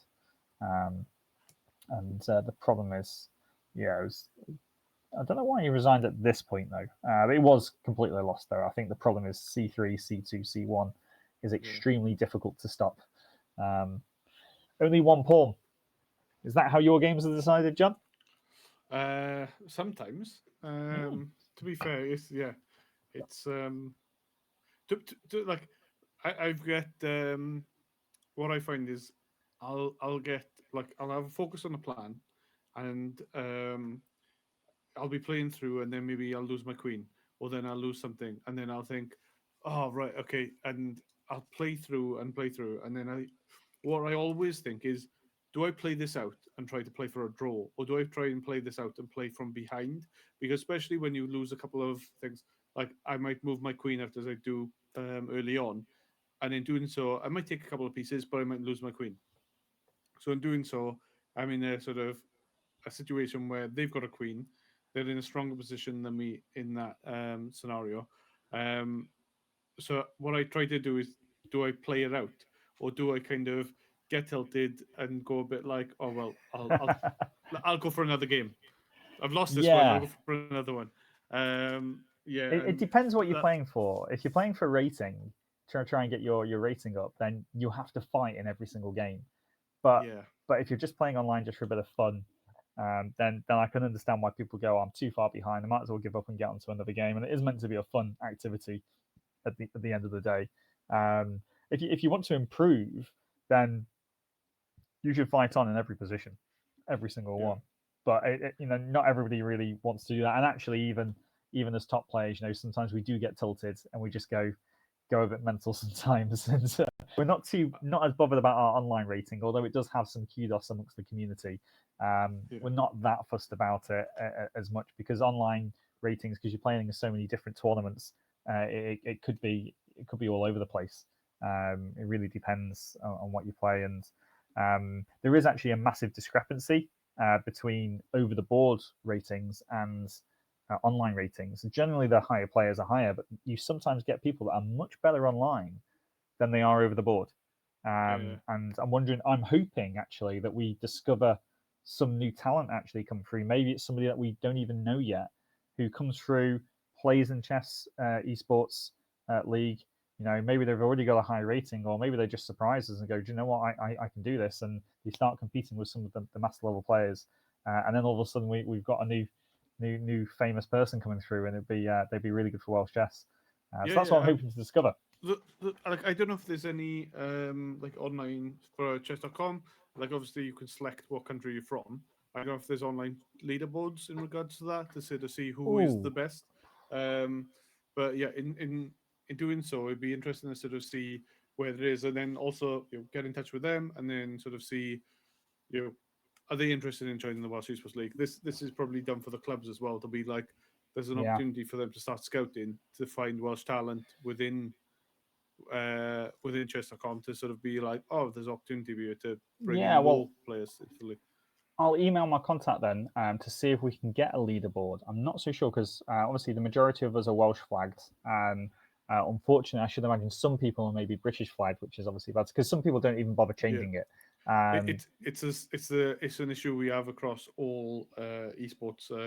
There's different games have different leaderboards. There's some are UK, some have the split between sort of Wales, Scotland, England, and Ireland.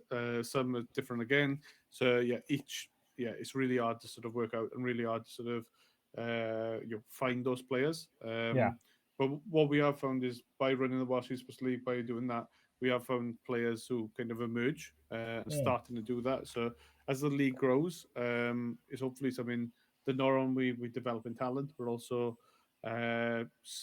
getting those hidden people sort of pop up. Out of nowhere and go, oh, well, there's a new chess player coming through. Yeah, no, because it's a great opportunity because, for example, there's a couple of players in here that are probably around the 16, 17, 18 years old, kind of mark, maybe early 20s, and they don't often get to play against, say, let's say, the master level players this all the time. Whereas in this tournament, you get to play them and have that opportunity to play against them pretty much, nearly every round. So it is an opportunity to put yourself against the best players, and they will come through and they will get good. But yeah, we'll see. I mean, we've even had it though in the over the board league where we have people transferring federations from England to Wales because they maybe didn't even realise they could play for Wales. It was just something that was automatically done at some point. People moving house, for example, between them. But okay, so I'm assuming that Bulanov won the first game there and closed that out. And here he is again against Perhaps I Suppose. And we have a very blocked pawn structure here. So there's not much going on in the center, but Perhaps I Suppose is maybe playing a decent game here, actually. He's got something. So this pawn here is called a pass pawn, John, because there's no other pawns that can stop it going forward, but it's not going to get very far. There's going to be a queen and rook stopping it. So I'm interested to see how this one develops because this is interesting. That queen's never going to take that. No, it's not going to take it right now. Not going to take it right now. He'd probably swap these around so the rook was in front. So maybe queen back, rook forward, queen across. It can probably get to this square, but it can't really get any further than that. So there's no point pushing it. But I was interested in this moment here. This is a key moment. Black played f4, which is actually Black's main pawn break in this position, basically to open up this side of the board. But usually your queen is actually on this square, ready to kind of jump out like you like to do.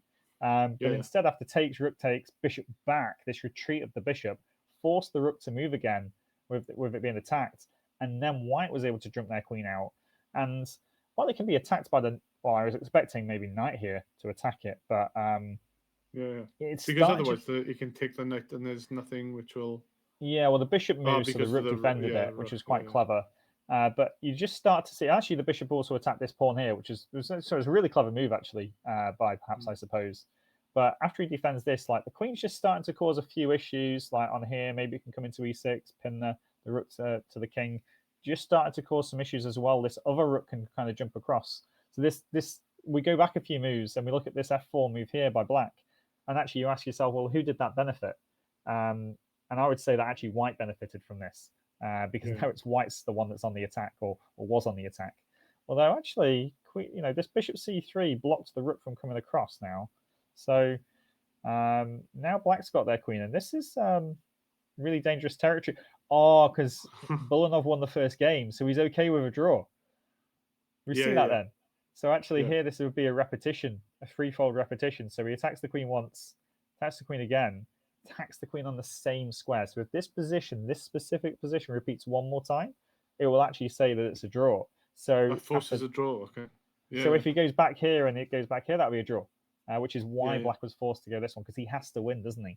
He has to win to stay alive in this match, to take it to Armageddon. This queen came in to cause some damage, pinning the rook, also attacking c6, and actually this is the position that we're live at now. So I think this is a good game to stick with. 3 minutes 20 on the clock for Perhaps I Suppose. He's got to win to stay alive. Yeah, it's got time now. It's interesting watching like this rather than quick moves, but to see sort of having a bit of think of the sort of thought process that goes in. It potentially rook down, trade those rooks. He's just going to try and do rook takes a3 at the moment. Yeah. That's why he's put his queen there. And white's taking the pawn, so I'm expecting rook takes pawn to happen. Yeah. And then they might trade rooks, or he might do something different. Well, he can't take the knight. No. He you potentially could threaten the queen in this scenario, but would there be any benefit to doing that? There might be. So go There to might be, B6. John. Yeah, well, there's quite a few things that White can do here, actually. I'm just wondering if he's listening right now, so I don't know if I should give it away. If he's listening to me, then it's not going Yeah. well for him. If Yeah, he's that's listening- all right. Yeah, if he's listening to you, that's all right. Yeah, I think. But yeah, Yeah. it's from this side, like what I do in my scenario, what I would probably do is I'd be looking at taking either threatening the queen, because queen bishop, you can take the bishop, but it's going to lose queen there. But you move your queen up, and then you potentially lose it from that side as well. Yeah, so rook b2 was a really good move, and that was the move that I was thinking of as well.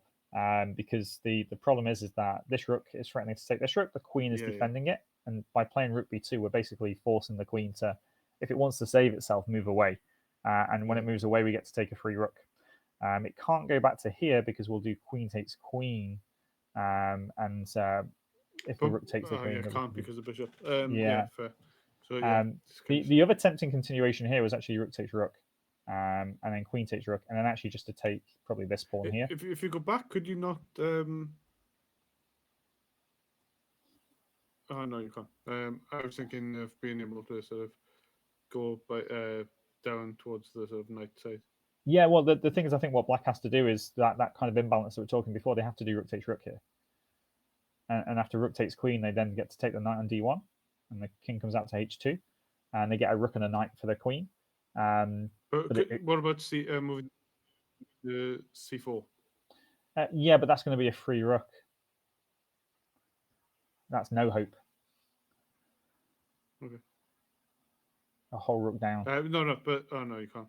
I was thinking of queen down. Then was it f1? Yeah, the king just takes it, I'm afraid. Check, but yeah.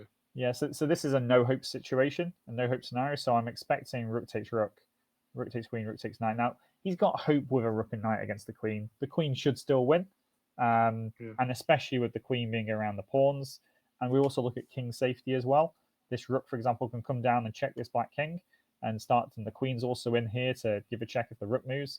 Whereas white's king is actually pretty safe from black's pieces here. Black needs to do some real hard work to maybe somehow get this rook down to here, somehow get this bishop. I don't know if it can get to this diagonal to check the king. That's what he has to try and do. But I'm telling you, this is difficult. And I'm just going to actually minimize to come out of focus mode because I want to see where we got up to. Did he do this? Is this the live game? I'm just going to refresh my screen actually because. Oh, there we go. Oh, so it has all gone. So what did he do in the end? He did queen takes bishop. So he went for the rook and bishop against the queen rather than the other way around. So that was a different way of doing it. But he did get some pawns, but the queen's going to beat the rook and bishop here. Although here he could have taken this one with check and then come back to take this guy. But maybe it wasn't going anywhere. The knight's dropped off. Yeah, so this should be. I don't know that this black's got chances here. Yeah, he's got a lot of things, so he can move across. This is gone now, though. Yeah, the game's finished. No, it's still going on. Oh, this is still going. Okay. Yeah, white. So you got Bolonov's focus, thinking in this position. Because there's a discover check being set up. You see the bishop. If the rook moves out the way. So if you move rook then to was it b2, then that forces a check. Then you can have rook down to b1, take the knight. And then you could have tried to win the queen. Either way as well, but Bolonov's not going to let that happen, and he's played king h2. Black might have a draw here if he wants it, but he doesn't want a draw. So,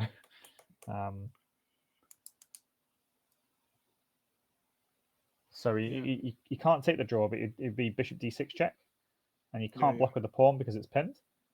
And then the king would come back, and then you just put the bishop back where it was. But Black has to win, and the only way he's going to win is if this pawn gets to the end and he doesn't get checkmated. That's possible. I think though the knight's probably going to give itself up for the pawn now. The other thing as well is looking at time. At what point do you play time? Like I've played it Oh. like once or twice, where I'm like I see it and I go, "Oh, the player's got really low time, and I've got like 5 minutes, so I'll just move like quite quick, doing some stuff and force them to have little time, and just plan it out that way." Yeah, I mean, Bulanov with 2 minutes 40 here is plenty fine. You get 5 second increments at this point, so every time they're doing an extra 5 seconds, it's quite a long time actually. Perhaps I suppose a minute 20 is starting to get really low, but probably I'd say a lot of his moves now are actually quite. They're probably quite easy to play quite quickly. There's going to be a lot of checks. There's going to be a lot of kind of desperation pawn moves. This is a really tense moment. This is. Oh, I thought he was going to fall for it then. I thought he was going to move his rook across to try and give us some sort of checkmate, when actually he would fall to a checkmate himself, but he's actually gone out of it by giving his king just that little bit of air. So now he can't get checkmated, but this queen is coming in to give checks. Is this going to draw the game for Bulanov, which would win the match 1.5 with all these queen checks that are coming in now? The queen e4 check next, I imagine. Yeah. Or he can take the pawn. You can take the pawn on e3. Completely forgot about this. And that's Black's last hope of really winning this game. God, I mean, to actually get this guy all the way down now is going to be an absolute monster effort, right? This could be the match. This could be putting Bulanov in the promotion spots for the Premier elimination. Well, that forces the rook to stay where it is as well, doesn't it? Yeah, I mean, actually, what he was setting up there when the queen was on e3 is just bishop c5, which would pin the queen to the king. But of course, it was never going to happen. This game over now. Game over. Yeah, I tell you what. Perhaps I suppose played a really good match there. Bulanov had to really work for that. So next up for both of them. GG's in chat as well, which is nice. Oh, is that what they've done? Yeah, no, they're good guys. No, really good. It's good to see that. Bulanov's got Jordan Carroll coming up, and then perhaps I suppose has got an even higher rated player to play against the Welsh Tiger next as well. So these two are not done for this evening. They've got another 2 games at least to play. Might go to Armageddon, but I doubt it. So who's left to play? So it's those 2 matches: Bulanov versus Jordan Carroll, and perhaps I suppose against Welsh Tiger. They can get on with it straight away, or they can wait until 9 o'clock. 3 games, but there is one game which is going on as well, which is Goats being replayed because last week was a bye. Okay. So let me just find out which game that is. I think it's was the Goats versus it was no, it wasn't the Goats. Sorry. It's was it? It's Decode versus the Wizards, is it? No. Yeah, Decode versus the Wolfhounds. So it's the Wizards versus the Wolfhounds. That game is going to be replayed. I'm a bit surprised why they're looking to do that, but because the Wizards, from what I can see, is the ones who won. But yeah, why did Decode agree? I don't know if it was Decode or was it the team manager that agreed it was to Decode by looks things. Do you know what? Do you know what? Fair play to him, though, right? Fair play to him. He's basically seen that he's got an opportunity to play against an international master. Actually, the highest rated player, Pedrada, is in Wales, over the board chess and probably online chess as well, although it's close with one other. So he's got an opportunity to play against him, and he's basically said, "I want to play against you," even though they already had the win, and now he's probably risking losing the win. But it's so yeah. From Wizards' side, they were sitting top of the group as well, so they would have the easier game as well going into the next round. But we don't normally allow it because of scheduled games. We said this is the first time we were running chess and opportunity to kind of do that. So yeah, they're going to be playing that game. That obviously is going to change potentially the results of Group B. So that might give the opportunity for Wolfhounds to they were sitting second place, so it's not sort of unfair then for Pit Ponies are goats, so that would potentially mean that the Wolfhounds could win that game, and both of them being on 9 points, and it means that Wolfhounds would go top of the group, which is crazy to think considering the start of the day they were sort of further down. Wow. But then, we've also then got looking at the sort of tables. You've got Rejects sitting on 2 wins. So from a I'll tell you Reject what, let me just load it side, up for a second, because this is important, isn't it, for where people are going to finish. So if I just so it'd be poking for next week. So next week is when we go into the knockouts, also the playoffs, elimination stage.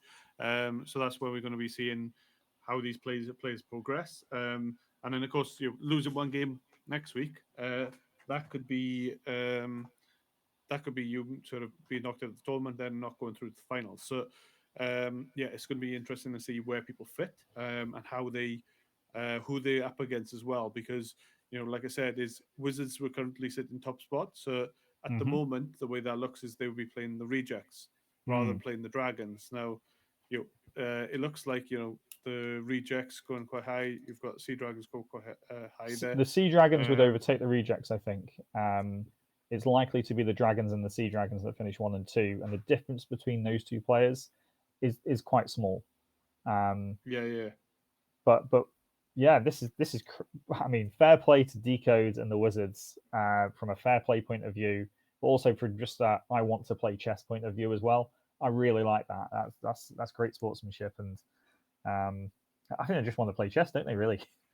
Right. It's their call. So it's so the opportunity there. So, but I think the sort of, because that group, even with the results, it's going to be Wizards, Wolfhounds sitting sort of 1, 2 in that group, and then sort of Pit Ponies, Goats, then sort of moving into the championships elimination. For the Group A is probably going to be the ones where we're looking at where that's going to sit now, because looking at it with 1 loss for 2 losses for Pirates, and 1 loss for Sea Dragons. Those are the ones that are probably looking at where they sit. But I think Sea Dragons is maybe missing a win here, because they didn't Bulanov just win that match, so that'll go on. They might not have submitted yet, so not submitted the result yet. Reject Sea Dragons have come in, so they've won 2. So that just hasn't been approved. 1 second, let me get that approved. Let me wait for you to approve it, and then I'll refresh. There we go. There we go. So that's what we're looking at the moment. So let's see. Have the Sea Dragons played against the Rejects yet? Yeah, so that was the last game. That was the last game that just happened. Okay, so the last game was Sea Dragons Rejects. So that means the Rejects would be further down in that. So. Is Rejects perhaps? I suppose. Rejects. Yeah, it is. Yeah, it is. I think. So that's what I was talking about. Rejects now play against the Dragons. Yes, so we have Rejects Dragons and Sea Dragons Pirates. So I think it's going to be the Dragons. Game, let's say. It's definitely going to be Dragons. It's likely to be Dragons unless something goes against rating, which is entirely possible, but likely to be those 2. But we can log into that game and see actually what's going on. So we can change it around. Let's put some chess on.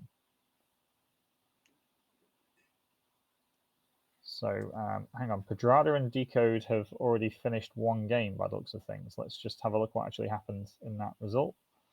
As we load up. So Pedrada's already won the first game against Decode.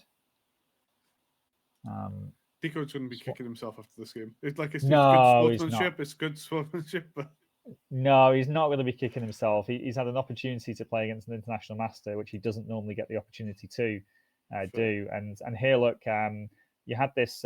He won a pawn on e4, but then there was this discovered attack of this rook and this queen. This was a pivotal moment in the game. And Decode, being Decode, was like, I'm not going to sit back. I'm going to sack my queen for a rook and a knight.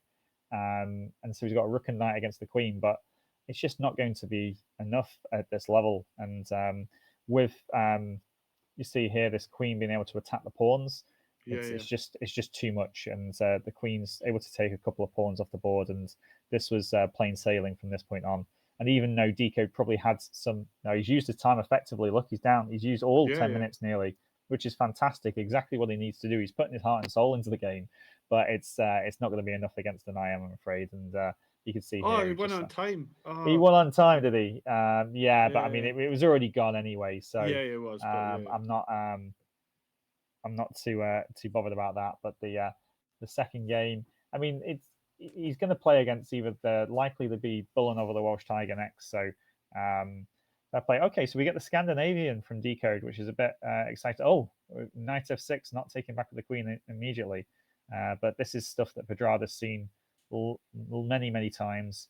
Okay, we just get a typical position, but the reason why the Scandinavian, which was d5 and move 1, is a bit unusual is because you see now that white's got 2 pawns in the center, controlling a lot of squares, and black has got no pawns in the center. So Decode's going to have to be really careful here. He doesn't get you. Remember me talking about that Python squeeze going forward? Yeah. That could happen here, and he slowly runs out of spaces for his pieces to go to. So this knight can come to here, for example, but where does it go after that? Where does this knight go next to come forward? Whereas you can see here that eventually white can maybe play knight a5, push forwards. What's the best option for black then? You just sort of, was it b7 to b5, or was it something like that?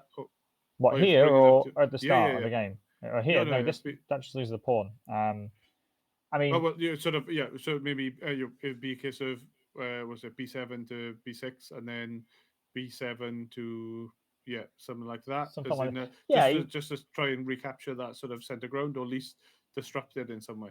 Yeah, he's got to at some point. I mean, he's just going to do the simple things first. He's probably going to get castle, get his knight out, maybe see where he wants to put the rooks. But usually it's going to come with this pawn attacking the center. If you can swap this pawn on c7 off for this pawn on d4, then white's not really got as much of a grip on the center at all. But white's not going to let that happen. So if c5 comes, then white's going to be looking at pushing past and potentially getting the pawn that would be potentially passed all the way to home. And he wouldn't push it all the way straight away. He'd wait and keep that long term.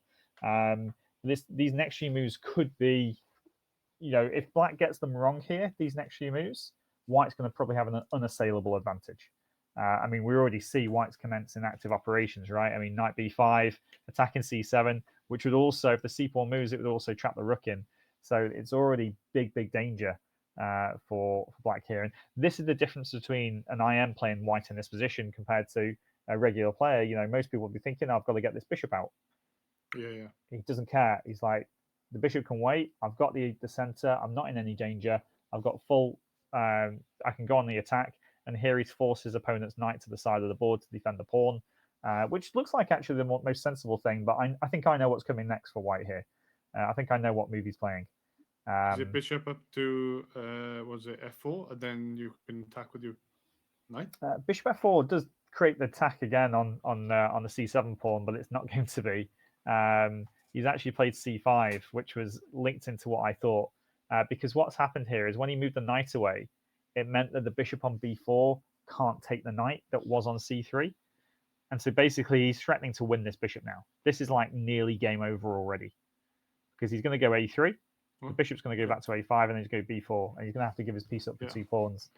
And that's going to be it. He's not going to come back from that. Or at least shouldn't come back from that. I mean, 2 pawns for a piece is maybe okay, but I think white's going to be winning one of these pawns at the end of it. So it would only be 1 pawn, and against an IM, lots of time on the clock, it's going to be very, very difficult. But okay, so he's saved his bishop, which is quite nice. He's resourceful, because when the bishop comes back this way, he can come into here. But the issue is now there's more threats, right? The b7 pawn is under attack. But look at this knight. It's protected by a pawn deep in enemy territory. There's not many moves played. This is what happens when you play good players. Don't miss opportunities. Pedrada does not want to miss an opportunity like this. I mean, that knight on d6 is just a monster. I need to flip the board around just so you can feel it. Can you feel that knight on d6 at the moment, John? Yeah. I see where you. Now can you feel it even more? Yeah. Imagine playing black here. Yeah. It's kind of and in you your can't do face. anything with him. Yeah, it's like in your well, face. Oh, it's horrible. What about like I guess you can't really do much, but you've got castle to was it d8. Yeah, you might end up just giving your rook up for it, and when the pawn takes back, you take the pawn and you say, well, I've got a knight and a pawn for the rook, I can still fight on in that position. You might end up doing something like that, just because that knight's so strong. But I think that's kind of you're accepting a material loss then at that point. And so you know that if everything goes standard to the end of the game, then it's going to be bad for you. So I think what he's probably looking at the moment, he's looking at ways of trying to remove that knight from that square without having to give away material. What's the best scenario? I mean, there's even a tactic here which is really problematic for black. For example, this pawn's under attack by the knight. So what are you going to do about that pawn at the moment? Because you can't actually go rook b8 and defend it, because actually it still gets taken. Because after rook takes knight, this is the point. The queen comes down to take the knight on a6. Yeah. And that's one pawn down, and one pawn down is a huge amount in this game. I have to refresh my screen. I don't think they've played any moves yet. So okay, so he's gone rook b8. So it depends if Pedrado wants to win this pawn or not. He will have seen that. He might kick the bishop a couple of times first. Depends how he wants to play it. He's gone for it straight away. So Decode's learning from this though, right? Because you might criticize Decode for playing this match when he didn't have to, but actually what he's learning here is what is the difference between him and potentially the potential winner of this event. He's going to get through either Bulanov or Welsh Tiger as well, but at some point you'd have to play against Pedrado again if you want to win this. And he's saying, I want the experience. Well, it could have been if he would have been because probably both would have gone through semis. It depending on if Deco would have won semis, and then might have had him against in the final. So it would be a potential rematch anyway. So it's good practice. There's still the opportunity for this to be the final as well, and the rematch. It is possible, but I don't think so after that move. I think this is game over now. No, I mean they still could have got an opportunity to meet together in the in the finals for if they can both win the sort of semi-final games. He just lost a piece then. Because here the rook had to. Oh, mind you, the queen was stopping the bishop coming out anyway. So this was just very unfortunate. And the bishop got trapped in, and he had to give it away for 2 pawns. But white was already a pawn up, so it's a piece for a pawn. This should be done and dusted. But what this is teaching Decode is that this opening line that he's played here, he can't repeat this. He can't repeat this line again, because everybody will just play this way against him.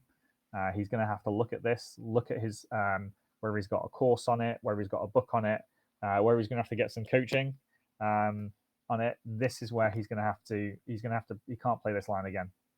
So do you find that like you'll get players and they'll just a lot of players, especially if it's online play and they're playing against sort of random, let's say, they'll just run the same openings all the time, or do they try to mix it up to sort of kind of how you play against someone? Is it a case very much that especially these players they definitely kind of they do, I mean okay. I don't know much about how Deco plays over the board, but mainly if we're talking serious online tournaments and we're talking serious and over the board tournaments, you pretty much have your set openings that you play most of the time.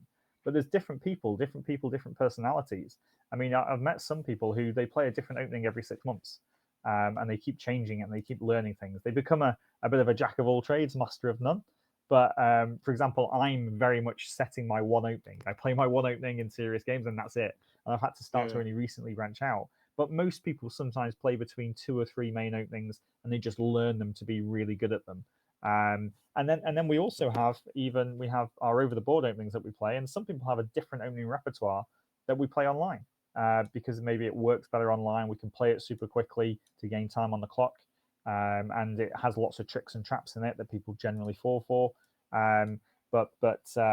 People, I'm pretty sure the Bulanov and Welsh Tiger will look at this game and they'll look at this Scandinavian that Decode's played and think, we'll like a piece of that. Please play it against us. So Decode will have to do some work on this opening, and before the semi-finals. Otherwise, he's going to come around stuck. I don't know why he's swapping queens here. Maybe he didn't have a choice. Is the problem, because it's just going to be that's just going to be it, I'm afraid. Are there any games starting? It's 9 o'clock, so I'm guessing we should have. We should have 2 games. So we got this. It should be the Sea Dragons and Pirates, and then it's the Dragons and Rejects. At the moment, I can't see that those started from the. I'm just looking through now to see the actual chat. Yeah, it looks like someone said Bulnoff said he wants to jump on early. So so they might have already started. Yeah, makes sense to jump on early if they can do. So we've. Oh, it's not. I keep doing this. Use Major Coast. It would help if we changed it. We should, try to sort of link up and sort of do that. Okay, so we've got this one, and there should also be a, perhaps I suppose, against the Welsh Tiger as well. So Welsh Tiger, unless they've already played. Okay, so we've got quite a lot on here. We haven't seen that. I don't think we've seen the Welsh Tiger in action, or maybe we did against Not Again. So here he is against, perhaps I suppose.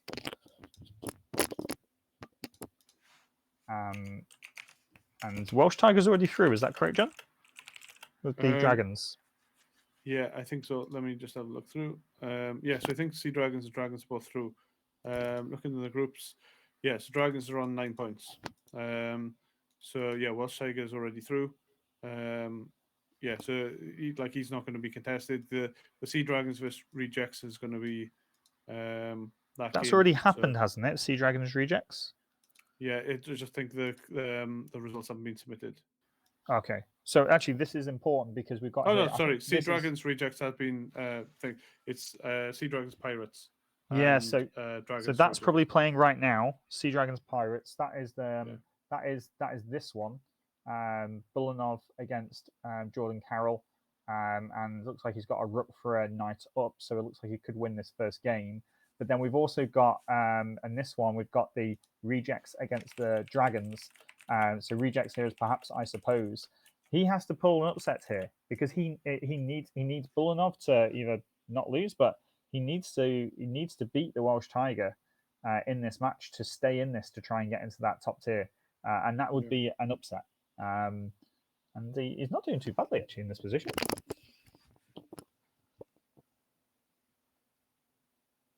Yeah, whether he just trades that, well, both of them could trade the rook. Bishop, so.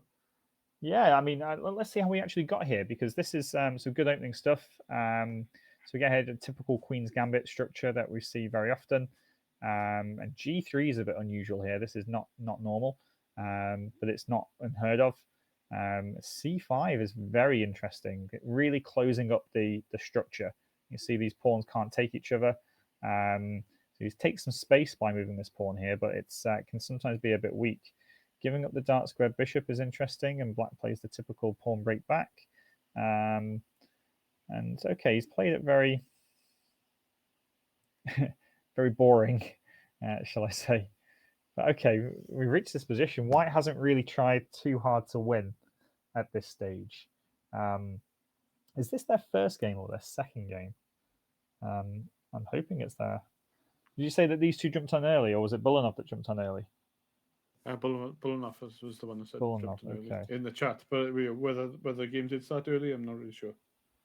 Yeah, okay, I'm just gonna have a look on my phone just to see because this is. I suppose looks like they started at what was it, 10 minutes ago, something like that. Okay, that could still be this game then, couldn't it?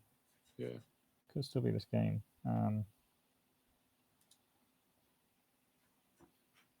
Could still be this game.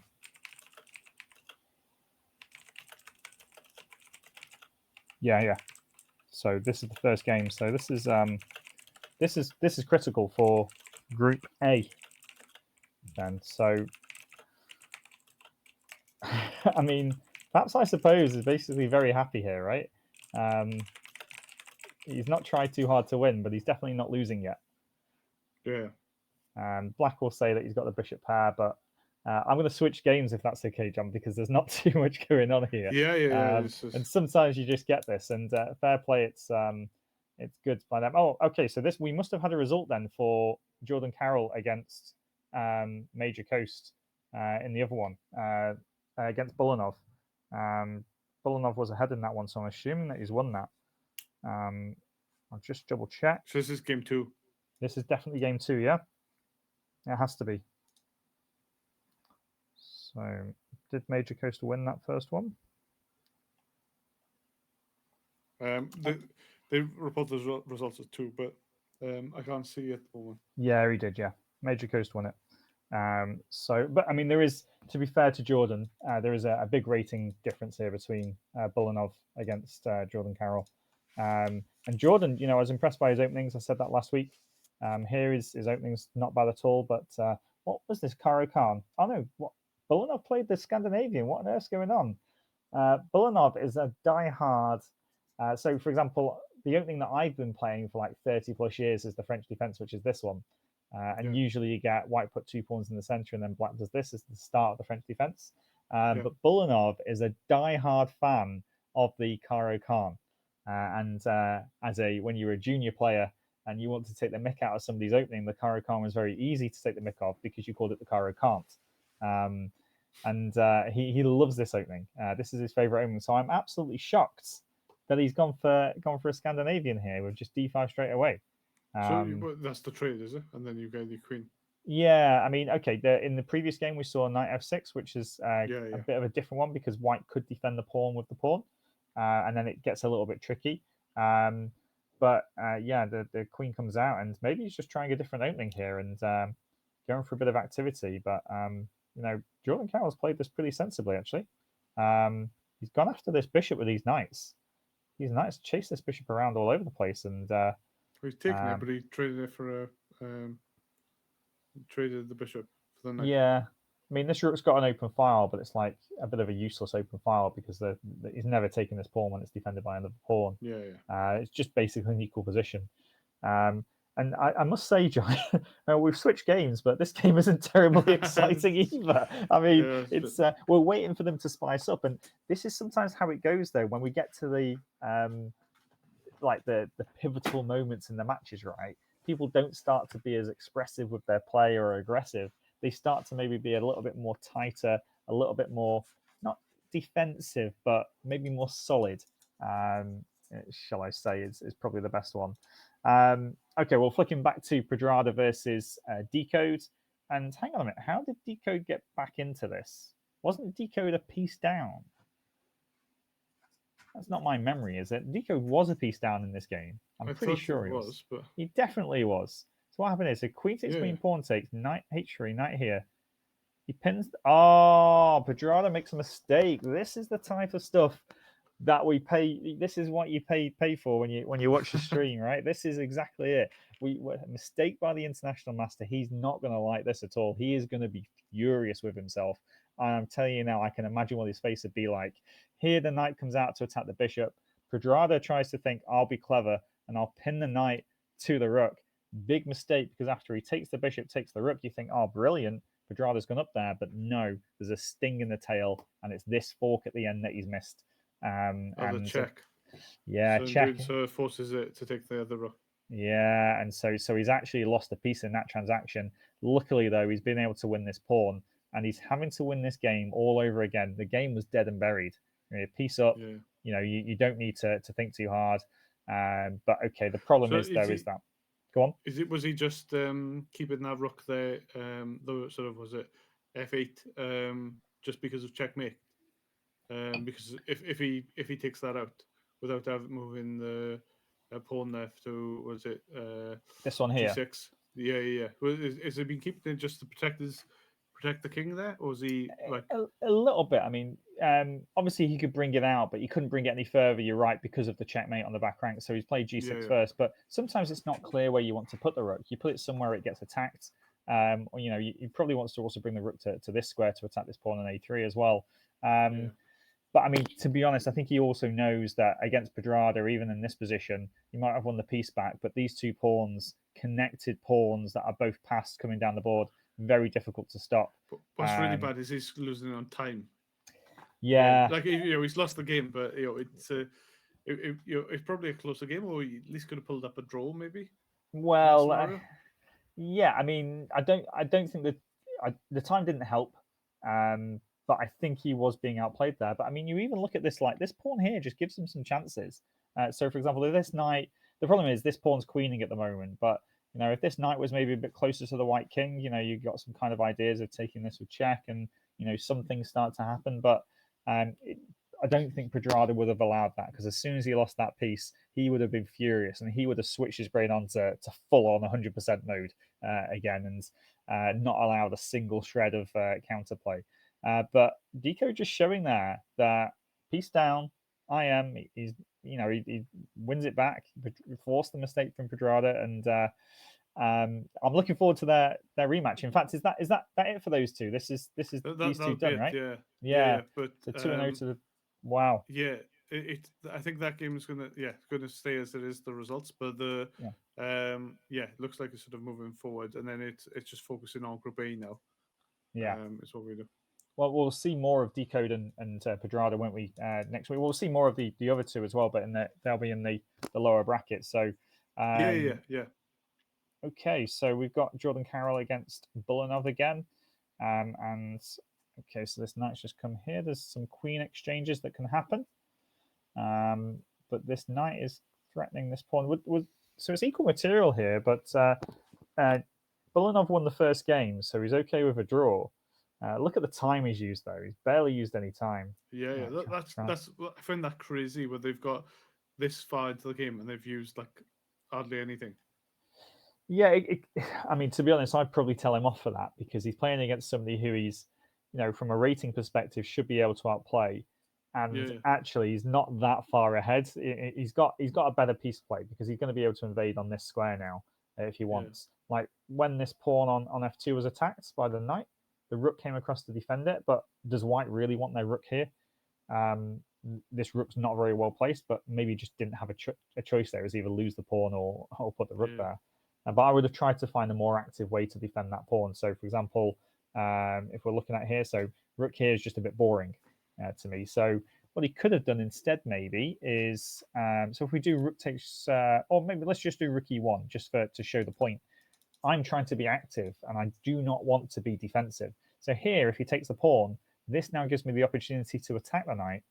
The knight has to go back, and then look, all of a sudden my rook comes down to I'm active. I'm doing really well. And check as well. So then that forces two pieces? Yeah. Well, he might block with a rook perhaps, but he wouldn't take the pawn though because of that. He'd do something different. But it's just the point there though, with like rook f1. It's just, this is definitely just a move that just strikes me as, I just never want to do that move unless I absolutely have to. It's the worst thing in the world. But maybe he's just trying to induce, because he's the stronger player. He knows that if he plays quickly, it's forcing Jordan Carroll to play a little bit quicker than he probably wants to play, because you can think in your opponent's time. And rook d2 is starting to turn the screw now, right? Starting to turn the screw. This bishop's under attack behind it. It's the pawn that can be taken. Is this the moment when Bulanov secures his status to go through to the higher Premiership bracket? Is it Premiership bracket? Is that right? Yeah. So we called it. We called it Premiership and Championship. We started off, and then I think when we first come up with the sort of split, it was I think there was like Emerald, or there was some sort of link with dragons and stuff. And then we just thought we'll stick with traditional sport and have a Premiership and Championship, and the way that we can split it off. The idea being is that, like, some of these groups, some players will be playing against teams, or some teams or players will be playing against teams which are much better than them. But how do you still get them to develop? So you go into a game, and the idea is that it's a bit like Swiss or something like that, where the way this progresses then is you'll get some of the teams which are closer in levels, and something that they can still play for. So they get the experience, in sort of, they may get a couple of games which are more difficult, sort of in the first 2 weeks in the groups, but in doing so in the sort of brackets, then they still got something they can play for, and still, it's a bigger format and a bigger way to sort of push through. Yeah, I mean, I think it's great because we've got players like Jordan Carroll here. I think of not Lightbringer as well, not again 61. These types of players that their ratings are a little bit lower, but they're going to have an opportunity. They've got their shot at a master, right? This is their shot to either get a draw or get the win, and they've got their chance. But then they've also got the games where they can play against other people of a similar rating, where it's more likely that they're going to get some results and not lose every single game, which can be a bit obviously a bit bad for your morale, shall we say, if that happens. Yeah, it can be disheartening. It's like so the idea being is with the Welsh Esports League, there's opportunities kind of for everyone. We try to have the sort of time scale and stuff, so it can work around people's work or education, and then sort of feeding into stuff which also then you've got that if you are the top level, as you said, the master, they can show it. They can turn up and they go, look, I'm going to win these games. I'm going to win the Premiership. I'm going to win the league. So it's that, and then as you said, some of the people in this might have that opportunity going. I'd love to play against them. Yeah. And where else would you get that other than like the Welsh Esports League? Exactly. I mean, I know, for example, not Lightbringer. What's he bringing to the? He's rated, I think, somewhere around maybe even below 1,000 or around there. But so he's clearly not going to win it. But he's streaming his games at the moment. I mean, what an asset to the esports team he's going to be if he can cover the chest for that team. I think that's fantastic, and we're bringing in people. I think Jordan Carroll even. I mean, looking at his photo here, he looks like he's putting some effort into his social media, perhaps, and then in his representation. So I'd like we can encourage more people to get involved in the community as well. Just an update here on this position. The extra pawn for Black here could be winning, but do you know what? Jordan Carroll's got a choice of drawing this. This could be a bit of an upset to take half a point off Bulanov here if he does, but it's going to be a long one. There's still plenty of time left. Oh, not now he's done this. No, so here you see when he went a3 and he went a4 here. This means that this pawn has to move because it's going to get taken. And the problem is it meant that the king could come into this c4 square because it was guarding that. If you'd have just left this pawn where it is, then actually nothing could happen. And might have stood more of a chance, but now he's done this. Now the king's coming in, and I'm afraid Black is going to win this one. And Bulanov's got this in the bag. And okay, Bulanov takes the victory. I think that's 2-0, isn't it? For Bulanov. And he secures his 9 points. No, it's not 9 points. No, 6 points. That was Dragons, right? Or Sea Dragons? Sea Dragons. Sea Dragons win. Welsh Tiger, that was, Yeah, Sea Dragons win, and they won 2-0. Oh, yeah, got it. I'll update it from my end. Oh, there we go. It's just refreshing. It looks like they've just submitted it. So there we go. So it's last game of the group stage is results we're looking for is Dragons Rejects. Yeah, which is this one right here. And whoa, perhaps I suppose of the rejects is holding Welsh Tiger, the FIDE master, playing for the Dragons in this match. It's he's a pawn down. Black's got an extra pawn, but the key thing in this position is the opposite coloured bishops, and this is just a draw. There's nothing that can be done. There's no progress that can be made because Black can't advance on the light squares and White can't advance on the dark squares. So they're going to play this out to a draw. 2 minutes left, doesn't matter. They'll basically play 50 moves each, and then then it'll automatically be a draw, or they might just offer a draw, or it might repeat the position. So perhaps I suppose is probably going to be very happy with this. He's got a 1-game shootout against the Welsh Tiger. If he wins he can pull off a victory. In fact, would that mean that the rejects go above the Sea Dragons? Yes. Well, not for the Sea Dragons. It'll be it would go based off their result. So reject Sea Dragons, the Sea Dragons won, so they'd be above them because all 3 of them would be on 9 points. So so well, actually, it'd be points, wouldn't it? Because of the draw, like points difference, it might be slightly different. Oh, hang on a minute. Would the rejects be the same points as the Dragons then, if the rejects won?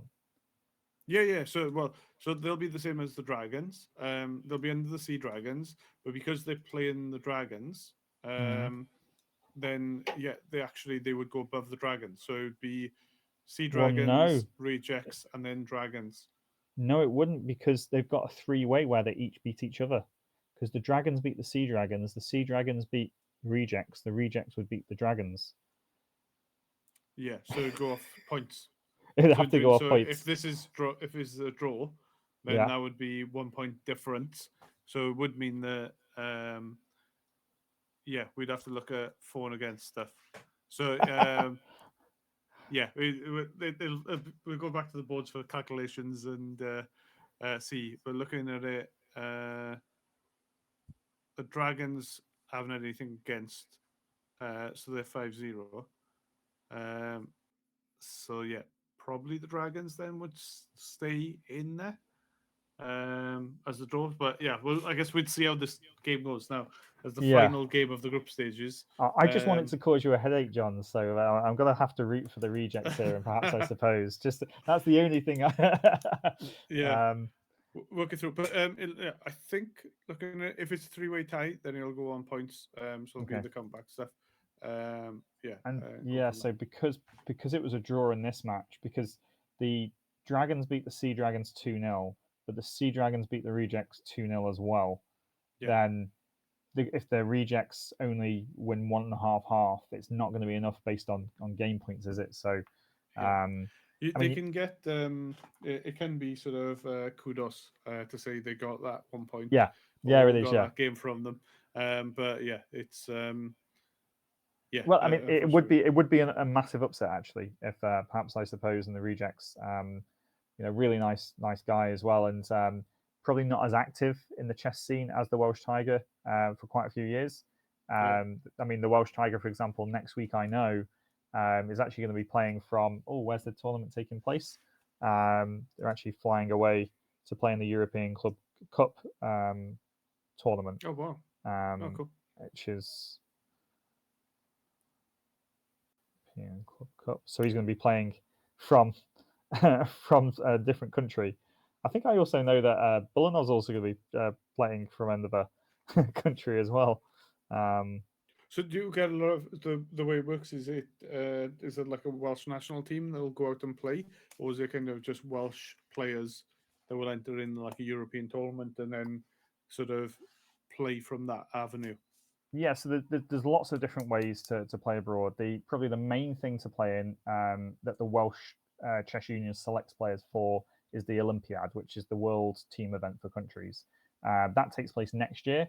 And you send a team of five in the open section, which some people call the men's section. It's not always the case though. And then there is also 5 women that get selected as well to go and play. Nice. Most countries send teams for both the open and the women's sections. Yeah, we do the same. We have open and women's for Esports. But then in the interceding years, so for example, it's just happened actually. It's just finished yesterday. Was the European Team Championships for countries, the difference is that we haven't got the funding to send a team. The Olympiads is covered by our world governing body FIDE, so we don't need to pay for accommodation. We get a little bit of help towards the flights. Whereas the European team one, if we want to go, we have to self-fund, and we're talking over £1,000 for the accommodation and then flights on top of that, and usually time away from families and having to take time off work to actually go. It doesn't really make it worthwhile. We have occasionally sent teams in the past if you can get 4 or 5 people together to actually all happy to pay. But we need massive help with that because it's actually probably harder to play in the European than it is to play in the Olympiad. Because even though it's the Worlds, the thing is in the Worlds, there's a lot of weaker chess playing nations out there, which we get to pick up points against. But in the Europeans, we're like one of the weakest playing nations in Europe. Not the weakest, but I mean, it's you're talking like every country's got grandmasters on. Well, not every country, but the majority have got 4 or 5 grandmasters to call on in every country, which is exactly the type of chess that I would want to personally play against. But well, we never know. Hopefully we can with the league as well to support. Maybe. I mean, some of these guys I mentioned, Welsh Tiger, he's flying out. So there's also like basically a Champions League, shall we say, of chess, where they're flying out to play against other teams from around Europe who have won their national leagues. So we have a Welsh National League, and I think top 2 or 3 get to send teams out there. So there's actually 4 teams of three separate clubs, but 4 teams in total of about 5 people going abroad next week to actually go and play in that for tournaments lasting for about 7 or 8 days, I believe. Yeah, and you never know, there might be someone watching or something like that, which looks to sort of branch out into sponsoring the Welsh Chess Union. We can only dream. We can dream and says the players out. Yeah, I mean, we'd love that. Even just for like uniforms and things like that. I mean, we came back from the Olympiad and were told we had to start paying money for the uniforms and things. And I think that money is tight for these things, but we all just enjoy chess. We do what we can for it as well. Just a bit of an interesting moment here, by the way, that the Welsh Tiger just had a little threat here with the bishop lining up and the queen on this h7 pawn. And perhaps, I suppose, just had to be a little careful. It probably didn't want to play this move, pawn to f5. It was doing some damage on this knight here and kicking this knight out of a really good square. Whereas now the knight gets to stay there. It can be taken by the bishop, but he doesn't want to really give up the bishop for that knight. And White's got quite a few choices now. He could support this knight in a different way, maybe like f4 if he wanted to. So he could take back this way if it got taken, and this would also allow this rook to come to this square and then across to continue the attack. Or he can do something about getting his bishop out. So critical match here, John. Yeah, well, it's going to be a big one for perhaps, I guess.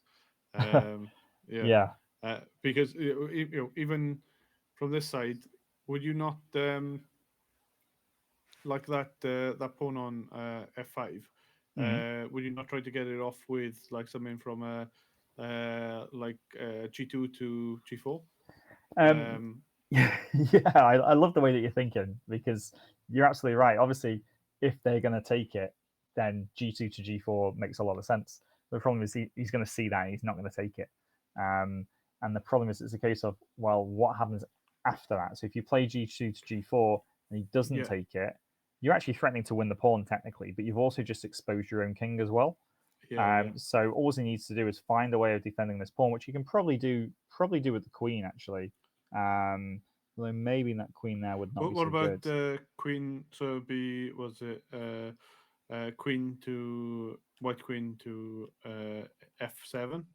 So they're protected by the knight, and then can target the. Of course.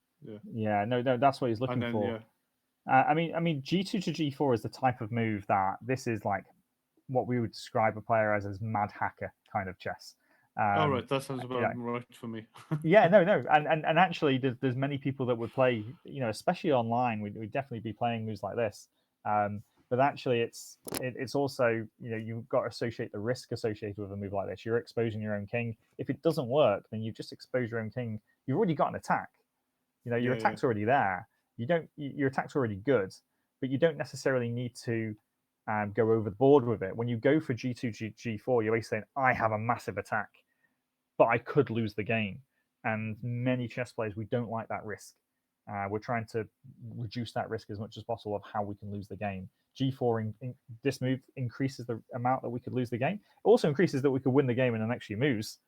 But is it worth the risk of losing? And I think it's quite interesting, because probably the other thing as well is that if we just go back to like this point here, go g4, there's also this g6 move. It forces them to do something with the queen. And it also defends the pawn, but there's also the sack. And you could have a perpetual check if you wanted it, so it'd be a draw. Now, White doesn't actually want to draw here. So therefore, they'd have to find maybe a way of playing on, or after g6, they'd have to retreat the queen back somewhere. And then as soon as you start retreating the queen back, you're going in the wrong direction. Maybe you go queen forward, but it's not actually threatening anything there. And now maybe the queen comes out. If black starts to get their pieces out into this area, your attack actually isn't going to work, and you play g4, and all of a sudden your attack is it's just not penetrating through. So you just have to rely on kind of tricks to hope that it works. But he didn't do that, did he? He went to get rid of his weak pawns. Just refreshing my screen, because he played c3 and took, and then played c4 and this is where we are now, and he's done it to put his bishop on this square to open.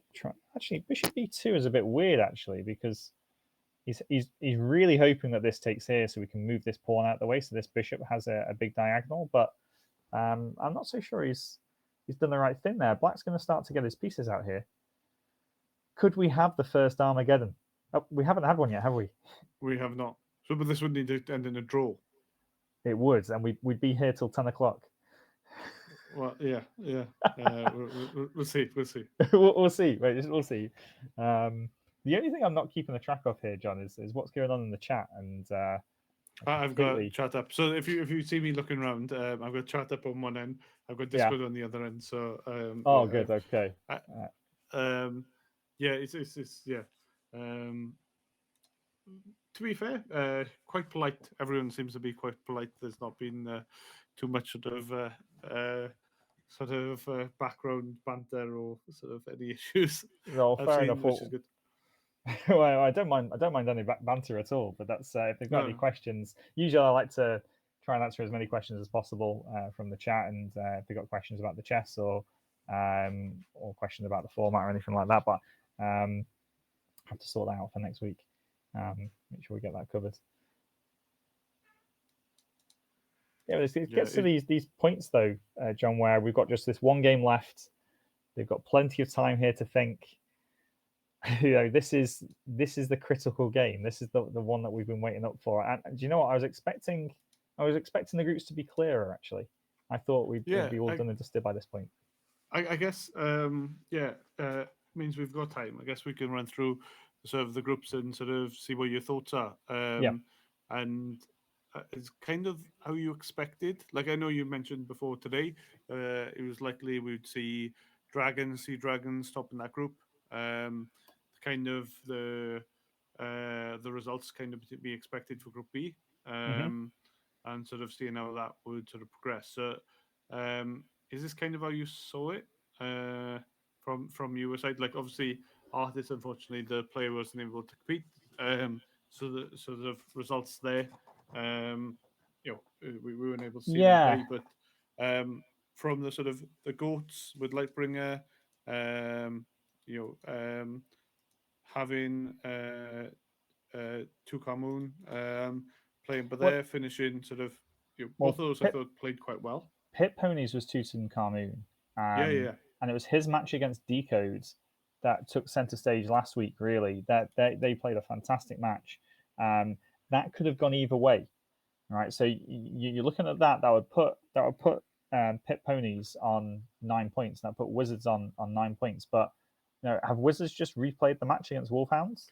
I don't think it's approved. So in the background, it's sort of I think there's some discussions between the club and the player going on. We've got some drama. We've got some drama. What we'll do is we'll sort of wait for what comes out of that. It might have been that game was a bit of a friendly. From the official first stance. But have the Wolfhounds definitely gone through here? Yes, yeah. Wolfhounds would have gone through. Okay. Wolfhounds, because when they played, it would have gone on. They beat the Pit Ponies today. Yeah. So in doing so, they would have gone through, and then so the results wouldn't have changed too much in who goes through. So out of your, I guess your predictions for next week, because we've got, we'll have potentially Sea Dragons going through as top two of Group A. And then you've got Group B, Wizards, Wolfhounds. If you're looking into the sort of the second ones, we're probably looking at Rejects playing Goats and Pit Ponies playing Pirates. Yeah, I mean, Rejects versus the Goats. I think the Rejects are going to win this one. We've just got that match on in the background with Perhaps I Suppose, and you can see how close he's pushed the Sea Dragons and the Dragons. And he's pushing the Welsh Tiger and the Dragons at the moment. So I'd expect the Rejects to win that one. The Pit Ponies against the Pirates. I would say that the Pit Ponies, that's Tutankhamun. I would say he's Jordan Carroll. Yeah, so I think Jordan Carroll's up against it there, but he can give it a good go for sure. But I think the Pit Ponies would be favourites in that one. So you're likely going to have a Pit Ponies versus Rejects kind of final of the championship section. Yeah. Likely to happen. Obviously, in the Wizards and the Wolfhounds situation, obviously it depends which way around they are, and I'll let them debate that. But if, say, for example, it stays as it is, which it's likely to, the Dragons will probably finish this top. It'll be Dragons versus Wolfhounds. That's basically two of the top players in Wales playing against each other. That could be a real interesting battle. That could easily be the final. Dragons versus Wolfhounds. That's Welsh Tiger against Pedrada. But that's going to be in the semi-final. So actually, the Sea Dragons, be playing against the Wizards Decode. That could actually be a very interesting game because it depends what Decode turns up. We know that Decode's dangerous. We know that he can play some really good chess, but we just saw tonight how Pedrada had, was a piece up inside, was it 15 moves, quite easily. And was kind of winning out the opening in both games. Okay, Decode did come back in one of them, but it was never going to win it. So he could fold against a stronger player, or we could see the Decode that played against Tutankhamun and the Pit Ponies last week, where he played some phenomenal chess to get that victory. So it really depends on what, the Wizards and Decode.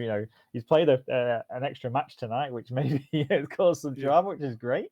It depends which Decode turns up, because I know what I'm getting from the other three, because I know them really well, but I don't know Decode as well, and he's the one that I've been told is very dangerous. So well, that's what we want, right? We want some sort of hidden talent coming through and sort of making a bit of an upset.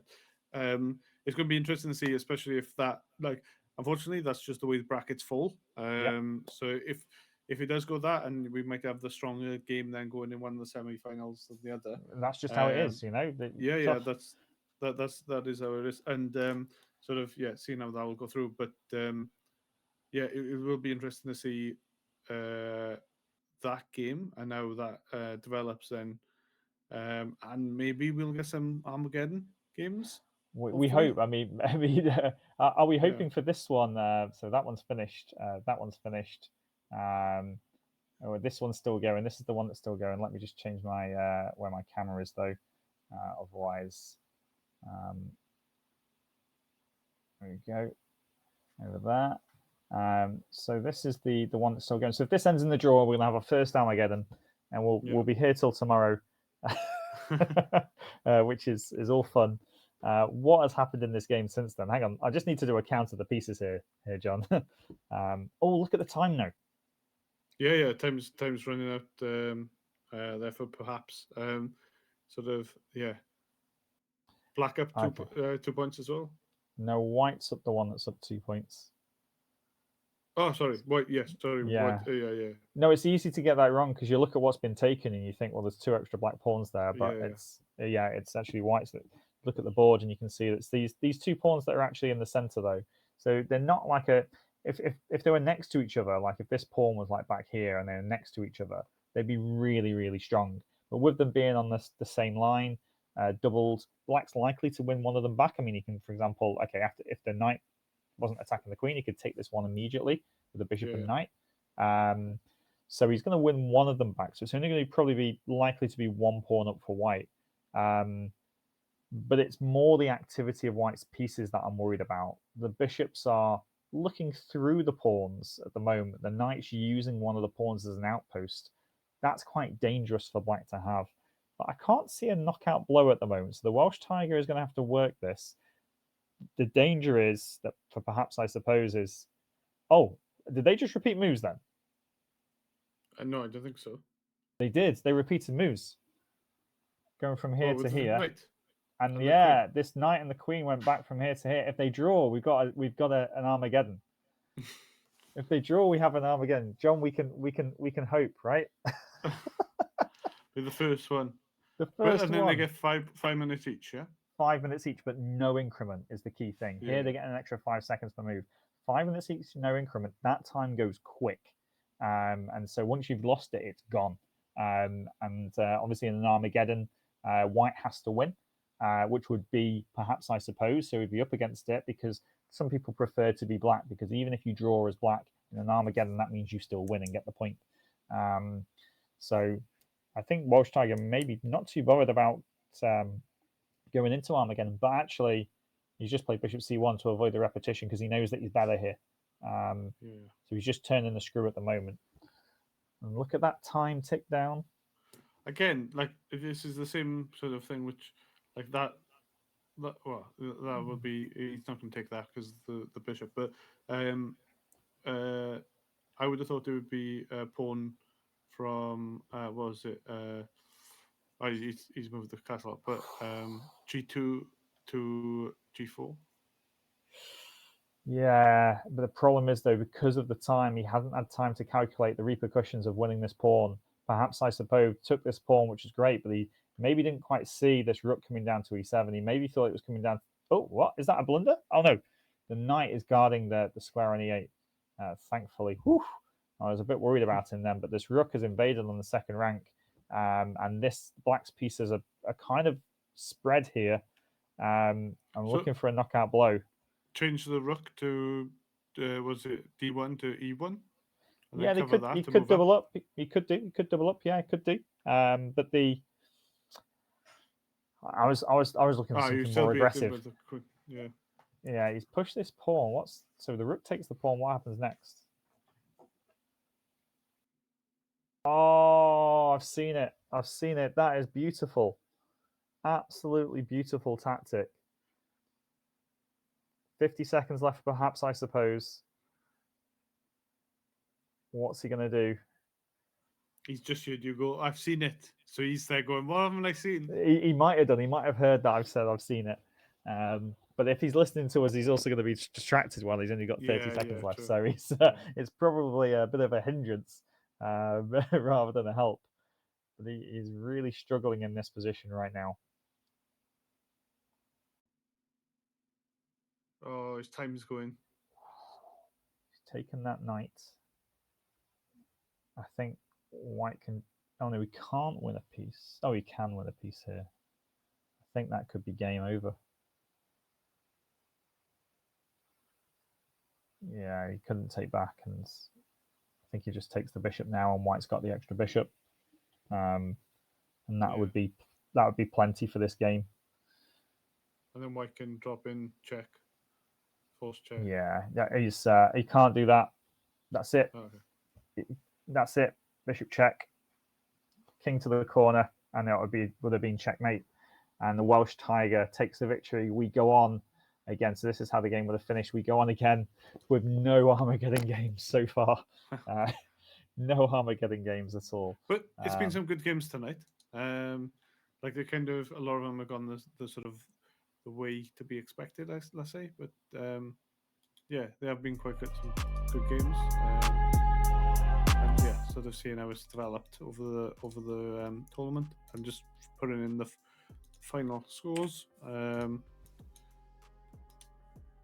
So we should have our final groups as well. So Dragons next week versus Wolfhounds, Sea Dragons versus the Wizards. Moving into the semis. Yeah, good. I mean, it's just really exciting, isn't it, that we get into this moment, and we can see who's playing well, and we can see who's pulling the points up on the board. And I'm really excited to see what Deco can do, because he's kind of a bit of an unknown. But I'm also interested to see what happens lower down. So we got especially that final bracket where you've got the rejects and the pit ponies, who are probably the favourites in their individual matchups for next week. And then what will happen the week after when they potentially will play. I think it's going to be quite exciting for that. But yeah, I hope people have enjoyed watching. Yeah. I think it's we've had a couple of people in chat and stuff. It's good to get, I think, chess as well on the channel. Sort of seeing how it goes. So yeah, it's good to sort of see that developing, and it's something which hopefully we can build on. So also, if you guys got any sort of feedback from our side, whether it's from a production side, whether it's from a tournament side, anything as well, we can sort of add into the tournament to sort of sort of improve it in any way, yeah, feel free to throw some feedback in, and we can see where we can improve it. This is the first time I've added chess into the Welsh Esports League, but I think it's going to be something which sticks around for some time. No, yeah, thanks very much. I've really enjoyed it, and yeah, look forward to doing it again next week as well. Sounds good. Yeah, looking forward to it. Right, I'll turn us off then. Cool. Cheers all. Bye, everybody. Bye-bye. Bye.